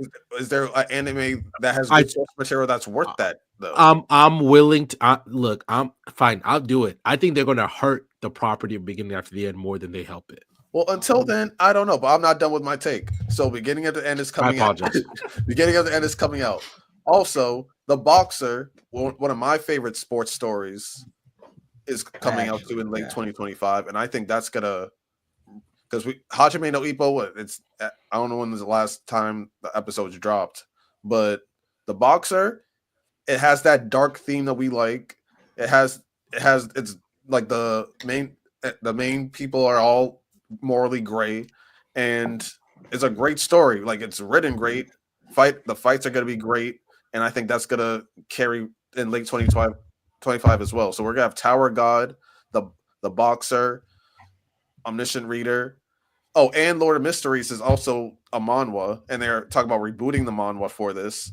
And we saw how that animation looked crazy as well. So we have like a good 6 and maybe 7 or 8 bangers. So I think there's some other manhwa coming out as well that are being animated in 2025. So anime by itself, anime/manga by itself is in trouble because we're gonna be talking about these a lot. And the Soul Leveling movie, don't watch it. Just wait for the second season. No. I'm just saying the movie was kind of gas. I'm not gonna. No, but they just recapped season 1. Don't watch it. It's the same thing as Demon Slayer. That's not even what I'm talking about. Because it's the same thing with the Demon Slayer movies. It was don't watch those either. The beginning was the end of season 1, but the second half, I might watch. No, I agree. Those movies are great, but those are for casuals who didn't watch the anime. If you watch the anime, then you're wasting your time. Yeah, I'm gonna the Demon Slayer movie's good. Yes, so watch it. Like, I don't know what to tell you, and I don't know if the same level of animation, because the Demon Slayer movies had a little bit higher quality animation than the episodes that were copying the same material. So if you want the best version of something, watch this movie. The movie was to show up on Crunchyroll. Wait for them to show up random to even see it. So his opinion is limited right now. He didn't see it. I'm telling you, it was gas. Some of the best moments of those fights, they made even more hype. Like the whole theater was like going off towards the end when he was fighting that like knight, that elf, and they made it so cold. They made it so cold. And they gave him one of the best walkaways I've probably seen all year. He was so nice. It's just aura. The story is mid, but the aura that the movie gave those scenes peak. I was so happy watching it. Is that all your predictions? Oh, and Trojan X is going to take over 2025. All I'm going to say is, the stage is set. We're going to see. All I'm going to say is when people finally understand why I say Demon Slayer is going to be the best, once again, the best anime adaptation of all time, and I'm going to take that to the fucking bank. Take that straight to the bank, because for some reason people don't understand what I mean by best, even though us six do. I can't wait for that, because them movies will feed families. Them Demon Slayer movies will feed families. I'm going to look at every one of them in the face and say, you're welcome. No, I agree, for real. Wait, random. I have a question. If they decide to like make all those movies into episodes, should we just not see the movie? That's different. Explain. Because so my only problem is when they made for instance, after the Entertainment District arc, they just took like the best. First thing first, they marketed it as a movie. This is a movie to get ready for season 3, and then all they did was take the last 3 episodes of season 2 and the first episode of season 3 and made a movie out of it. And I said, you wasted your time. Now, could they have added stuff to make it a little bit better? Absolutely. But that's not worth going to the movies to see it. It's not. It's really not. Why not? If you're gonna show me what I could have waited to see at home, it's not worth it. You can say that about any movie then. Don't go to movie theater at all. Just wait. No. Okay, if they made Fast 5 and then they broke it down into episodes, that's different. When you're making something that's clearly a television thing, that's where I'm different. That's where I'm all the way out. If I could have just watched episode, first of all, movie tickets are more expensive than now and ever. If I'm dropping $25 to go watch a movie, when I'm sitting there like, oh, I'm about to go watch this Demon Slayer movie because you marketed it as new content. New content. But all I'm watching is from the moment to what's his name? Sound Hashira. The moment the Sound Hashira got his arm cut off, and I'm watching that part. Don't get me wrong. That shit is awesome. I'm the one guy who's saying that's part of the greatest fight in anime history. But I could have watched that at home. And then I just get the episode 1 of the Swordsman Village arc. I could have just watched that at home. That's not new content. That's some shit you were making anyway. Episodes don't come out. The episodes aren't out yet. Those episodes aren't out yet. They're not making a brand new movie. It's not Mugen Train. Mugen Train was something completely brand new. It was made for a movie and things like that. That's what I'm gonna say. So so you're saying that it's not worth the content. Movie ticket, you're looking at $15. A season of an anime go for 2 months. You pay Crunchyroll like what, $7 change. It kind of balances out too. If they do show a movie with somewhat additional content and the first episode of a new season, it is showing new content and it is worth that price. So I don't see where the issue is. So my only thing was when I watched other people went to the theater and they're mad because they walked into the theater saying, oh, we're going to get something new before season 3. And all they got was the last 3 episodes of season 2 and the first episode of season 3. That's not what was marketed. That's not what was promised by the studio. They just got a recap of season 2, the end of season 2, and an episode of season 3 when it was marketed like a movie because Mugen Train was new. Didn't they literally say in the description it is the last few episodes of season 2 and the that's first what that's episode of season 1? That's how season 2. That is how it was marketed. Yeah, because they were caught in season 2, where they were caught saying we're giving you brand new content after Mugen Train. Yes. And it was not all they did. I remember buying the ticket. And it literally says in the description the last few episodes or moments of the entertainment district arc in the beginning. Yes, because you want to know why they did that? Because they were caught before when they said, "Oh, we're getting before season 2."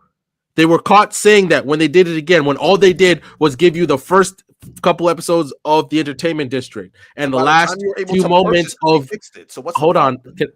Let me know when you're done, and I'll talk. Understand. I don't understand. So after first things first, Mugen Train was fantastic, was it not? One of the greatest anime movies of all time. Yes. So before season 2, they said, "Oh, we're dropping another movie," and they marketed it as that you're getting brand new content. When realistically, all you did was watching Rengoku do a side quest before the Mugen Train movie. Then they just showed you the Mugen Train movie, and then the first episode of season 2. That's not what was promised. That's not what was marketed. And what did they market again? What was it that they marketed? They marketed brand new content before season 2. And let's just say they did that, which they did. They gave you a side quest by Rengoku. That's not worth the movie admission, because if you just wanted to watch Mugen Train, you just watch Mugen Train. We're talking about the second movie. So they were caught by the first movie. Because they were caught marketed by the first movie. So they already lost, for instance, for me, I'm just talking about me personally.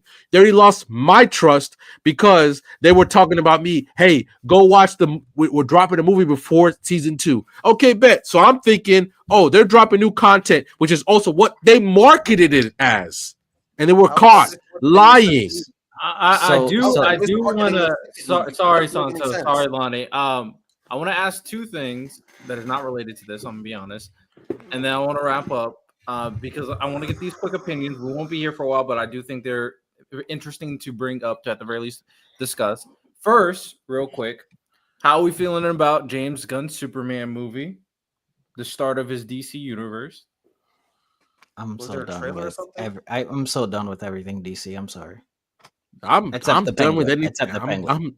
I'm low-key done with everything superhero low-key. You have to sell me on superhero stuff. The Penguin's great. Don't get me wrong. The Penguin's great. The Penguin's great. Invincible's great, but you have to sell me now. The grace period that superhero moves or superhero content by DC and Marvel that they had is done. James Gunn has grace for me, so that's why I'm watching it. No, absolutely. I'm willing to give him, but like it's like you gotta sell me now. Like Guardians of the Galaxy ended badly. Thor, bad. Kraven the Hunter apparently is so bad it's worse than Madam Web. And Madam Web was one of the worst movies Lonnie's ever seen. I mean, Sony's just trash, but like Guardians was a good movie though. Even if you didn't like the ending, it was a good movie. It's just to the point where like it was good. I feel like the MCU might need to like. I'm not saying reboot because this is DC or DC. Like you got to sell me now, man. Because now. Are they making a new Batman? Because this Batman that with Robert Pattinson is not fitting into what James Gunn wants for Batman. So now we're getting another Batman. That's the 5th Batman I've had since I've been born. That's the 5th one. The 5th one since I've been born. So why am I supposed to care about this one when I watched a whole movie with Robert Pattinson and that one doesn't matter at all? We'll have to see regarding the Batman stuff. But Lana, what were you about to say? What was I about to say? Oh no, I was saying the new animated show that came out last week for DC. Apparently, it's doing really well. But DC always cooks animated wise. It's not like animated. It's James Gunn's work. It's I don't know. It's not the Suicide Squad, but it's like a different. It's basically they're the same thing, but they're like They're like the monsters. So I mean, he said that in addition to everything besides the Justice League showing up for Peacekeeper is the beginning of the canon of the James Gunn universe. So I'm gonna lock in. I'm gonna watch it. I wasn't happy that Henry Cavill didn't get rehired, but I'm gonna lock in regardless. I think James Gunn has earned my respect as a director. He's So. 40. That's also another reason He's why in I'm his not 40s. watching it. That's pretty young. He has a long time. The Rock's doing action movies in Oh, his Henry, 60s. are you talking about Henry Cavill? Yeah, Henry Cavill's in his 40s. Okay. The Rock's doing action movies in his 60s. I think we're fine. Yeah, don't care. We're talking about a new universe of Superman. You want to? Speaking of Henry Cavill, there has been a recent controversy with The Witcher 4. People are so upset that Cersei, she's the main character of Witcher 4, and saying that this is just woke taking over. No, his story was over after if you played The Witcher 3 to its conclusion, Geralt's story was done. It was done. So unless you want to force another adventure with him, he was done. If you're mad that Ciri's gonna be the main character of The Witcher, there's no way you could have played The Witcher 3. Absolutely. It doesn't even make sense. His final journey was to bring her back and to finally end. I forgot what they were called. Well, they crusaded through the night. They were like the Night King. That was the purpose of his whole goal.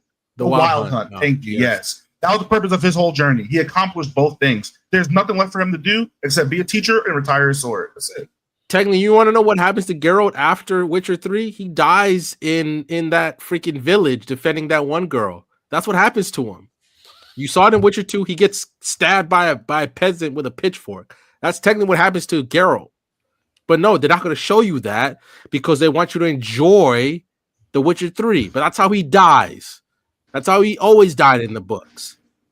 So I'm sorry that Ciri, his story, it's like, for instance, when God of War 6 comes out, Atreus is going to be probably the main character. Kratos' story is done. Now, do I like it? Probably not. But Atreus is going to be the main character. You got to force feed a whole new story with Kratos now. You're going to have to sell me on Atreus. Yeah, you're going to have to sell me on it. But Kratos' story is done. People are mad about the wrong shit in relation to The Witcher. That switch from their engine to the Unreal 5 is the real problem. I'm very interested to see how that game looks and runs on some of these PCs. That's the real danger there, not the fucking lead of the game. Sorry. But this always happens whenever it's not basically, it feels like not a white dude like being ahead of a game. People have problems with it. The same way they have problems with Ghost of Tsushima 2 because it's a female now. It's 200 years later, basically, or whatever, and she's in a whole different part of the Japan. What's the problem? But people just find problems with it.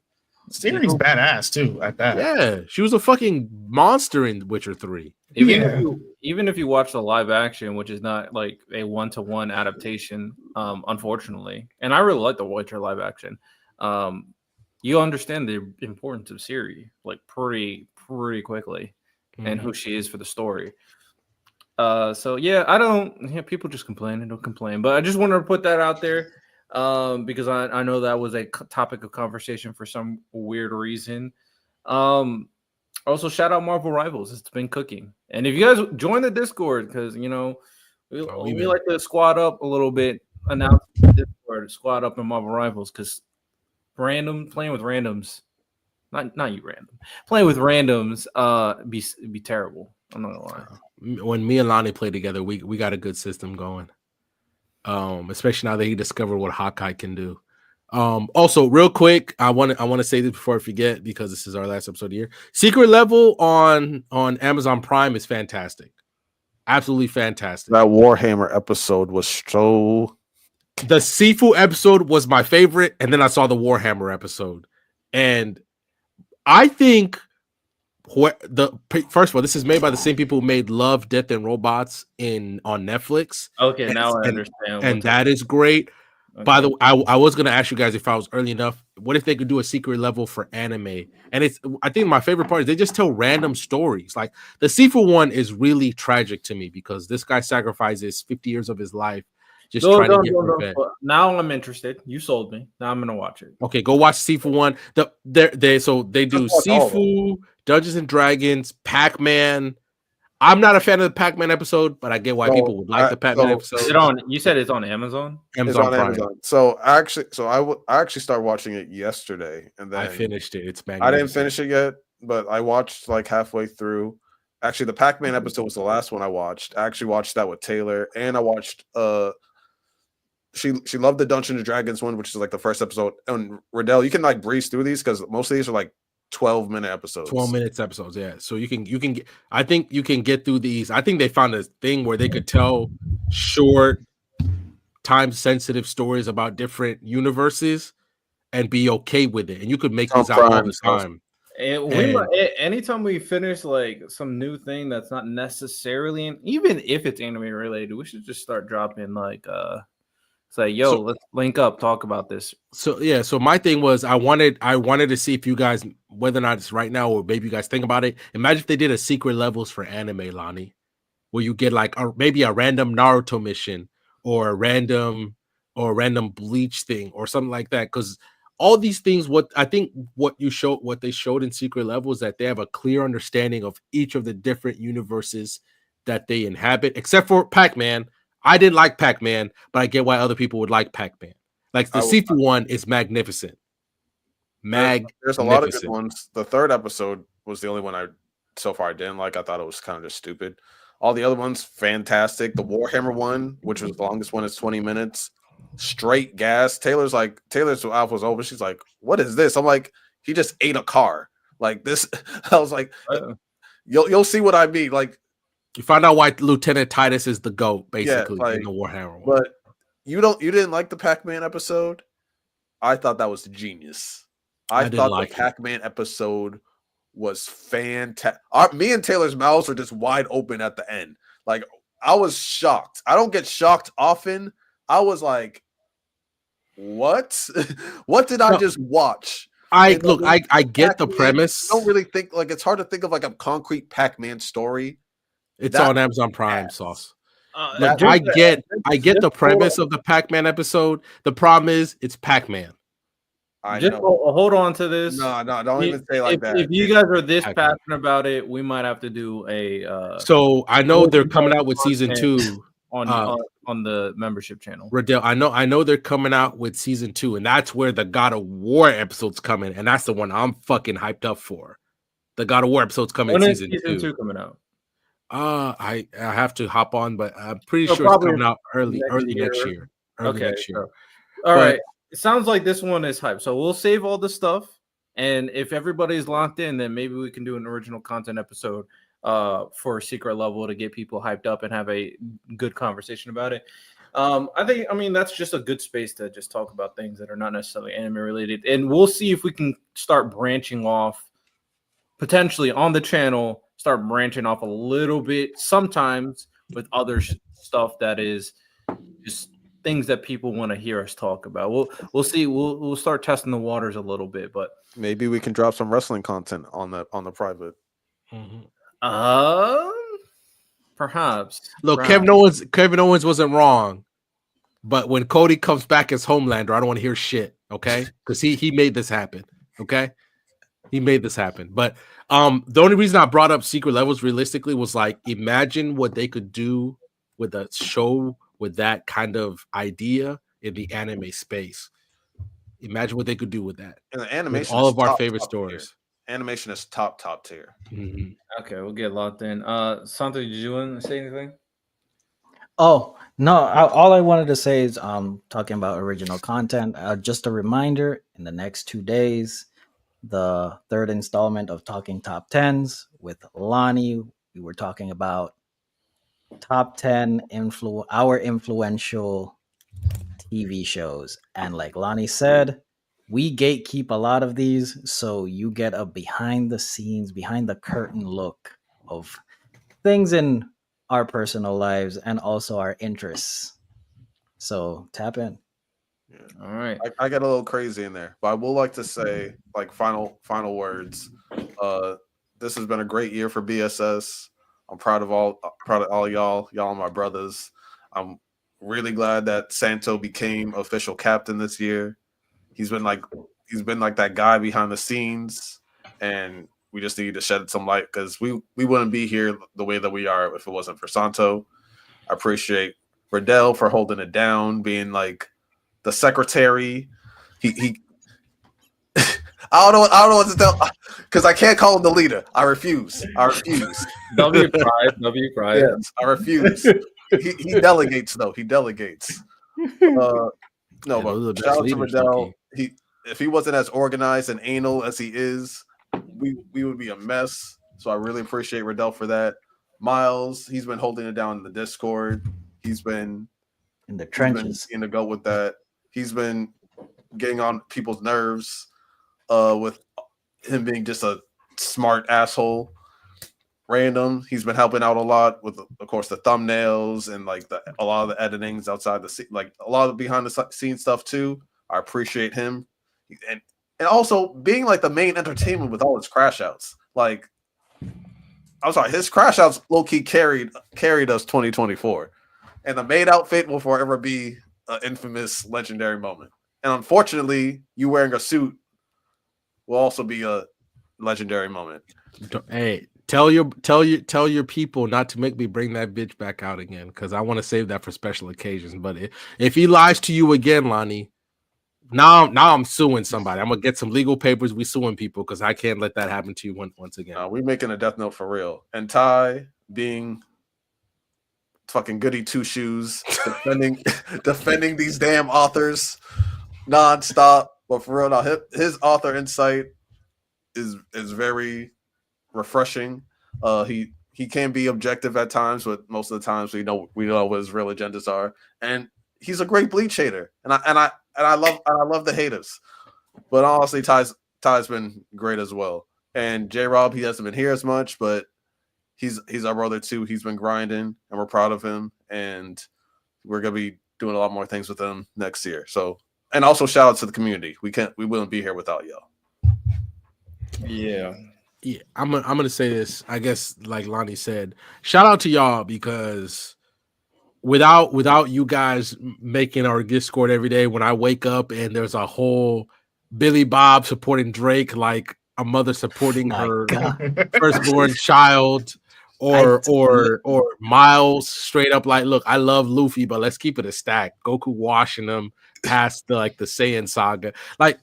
The amount of discussions we have in our Discord or with just in the community have been fantastic. Like, obviously, I want to say thank you guys for real, because you guys make it awesome to show up every Tuesday and have a lot of fun, despite the fact that I'm crashing out or somebody else is. Like, it's been really a blast. That last year at this time we were just starting out for real. If you really think about it.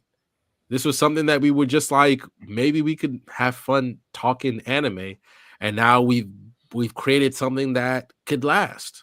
And I want to thank you guys so much for that. Thank you guys for believing in us. Thank you guys for supporting us as we made different decisions. That Santos stepped up to help us out as so many things happened. You guys were with us every step of the way. And like Lonnie said, like, we couldn't do this without y'all. And we want to do this for years to come, especially after different things happen. Maybe we're talking about that fucking cop manga that Riddell watched that one time. And now that's the top manga Shonen Jump 3 years from now. But we want to be able to talk about that 3 years from now. And thank you guys, because this has been a lot of fun for me. At least for me personally, it's been a lot of fun. The arguments, all that, the whatever, but I wouldn't trade this for the world. And I hope you guys truly understand that for me personally, because it's been a lot of fun. It really has been. And you know what? I'll say one last thing. Shout out to Santo, because when we needed somebody to step up, he stepped up. And I really appreciate that. And then the one thing I'm always going to say, at least for me personally, with the things that I do for BSS, he really stepped up. And Santo, I want to say this. I'm going to say this again. Thank you, bro. Thank you for all that you've done for us, because we would not be here without you. And I hope you truly understand the gratitude that at least I have for you, and I'm sure the rest of us have. You've been amazing, man. You really have been. Appreciate it. Don't cry, Santo. I'm gonna judge you. Well, if I need someone to do a heartwarming speech, I'm gonna go to random. I got you, man. This is what I do. Good shit, Randall. I'm gonna give the factual Absolutely. threat of like, yo, this is how it is. This is the business. This is what blah blah blah. Hey, and here's random to make you guys feel something. Here you go. Oh, but since I thanked everybody, I forgot. I'd like to thank myself. I'd like. All right, Nick. All right, bro. I love me some me. I want to thank me for being me, believing in me, being y'all's chaos. So we all giving speeches. When I know random's wrong in an argument in my hero, but I'm gassing them up anyway. Yeah. I want to just thank me for being me. Y'all welcome. I appreciate y'all for doing the speeches so that me and Riddell didn't have to. I'm going to give my special shout out to the One Piece Media Cartel. Obviously being myself, Prodigy, Billy Bob, Tank. We're in these streets daily, nightly, whenever you need us. Keep fighting the good fight, fellas. I ain't a part of y'all. Nah. It's a tight-knit group, man, Hey, man. So I'll give up. Not lying. You in the One Piece Media Cartel. And Dre, too. I forgot about Dre. Forgot about my boy, Dre. I'll give my quick spiel. I met these guys maybe about a year ago. I was just looking for a community that I can talk to about something that I care about and I love. And I met these guys. And from being in the chat to being accepted to being on screen, I really appreciate you guys. I don't have a lot of male friends. I'm more of an introvert, whatnot.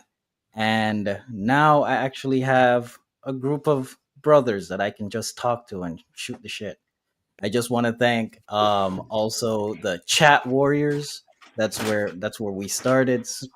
Specifically, one person I want to give a special shout out to Sauce, because my favorite moment of the entire year is that man took a slug and apologized that he could not show up to the show. That's dedication. That is loyal. That is loyalty. That was great. So I just want to give him a special, because we can always talk about anything, just different things. I wish my wife loved me the way Billy Bob loves Drake. But everybody from Random, Miles, Riddell, Lonnie, Ty, and our brother J-Rob, thank you guys for just welcoming me with open arms. And like I tell the guys all the time, I'm here to help. You know what a funny story is? Santo being up here is pure coincidence. If I'm being honest. So I remember exactly how it happened. There was a Lewis in the chat. I thought that was the Lewis I knew. So I dropped the link because I thought this was the other Lewis. And then it was you who came up. I was like, oh, that's not Lewis, but he's already up here. It's whatever. We cool. All of this started based on pure coincidence because I thought he was someone else. And it worked out. God did. Yeah, it worked out, man. Hey, shout out, man. Right place, right time. That is literally right place, right time. But yeah, Santo's been a huge help. Big W. Everybody's been grinding. Everybody put in the work. Santo stepping up is always been appreciated. And we're going to have a lot of fun moving on for 2025 because we're starting to get a real big handle on what we're doing over here. This will be the last podcast episode for the year. We got something special for 2025. We'll start announcing a bit. So make sure you guys go to our link tree to follow all our socials so you guys can see every clue, every little nugget of things that we're trying to do for 2025. So make sure you guys tune into that. And for the next couple weeks until January, we'll make sure that we're still trying to drop some content and might do some things to kind of make up the vacuum of us not being the podcast. But at the very least, if you guys want to reach out to us, we will be in the Discord. There will be a good chunk of us playing Marvel Rivals. So we'll be having some good time doing that, of course. So with that said, ladies and gentlemen, appreciate you all, of course. 2025 should be fun. It should be a good time. And you guys lock in. Subscribe, like, road to 10,000 subscribers and more. With that said, y'all have a good one. Take care and peace. Happy holidays, everybody. Enjoy your time with your families, for real.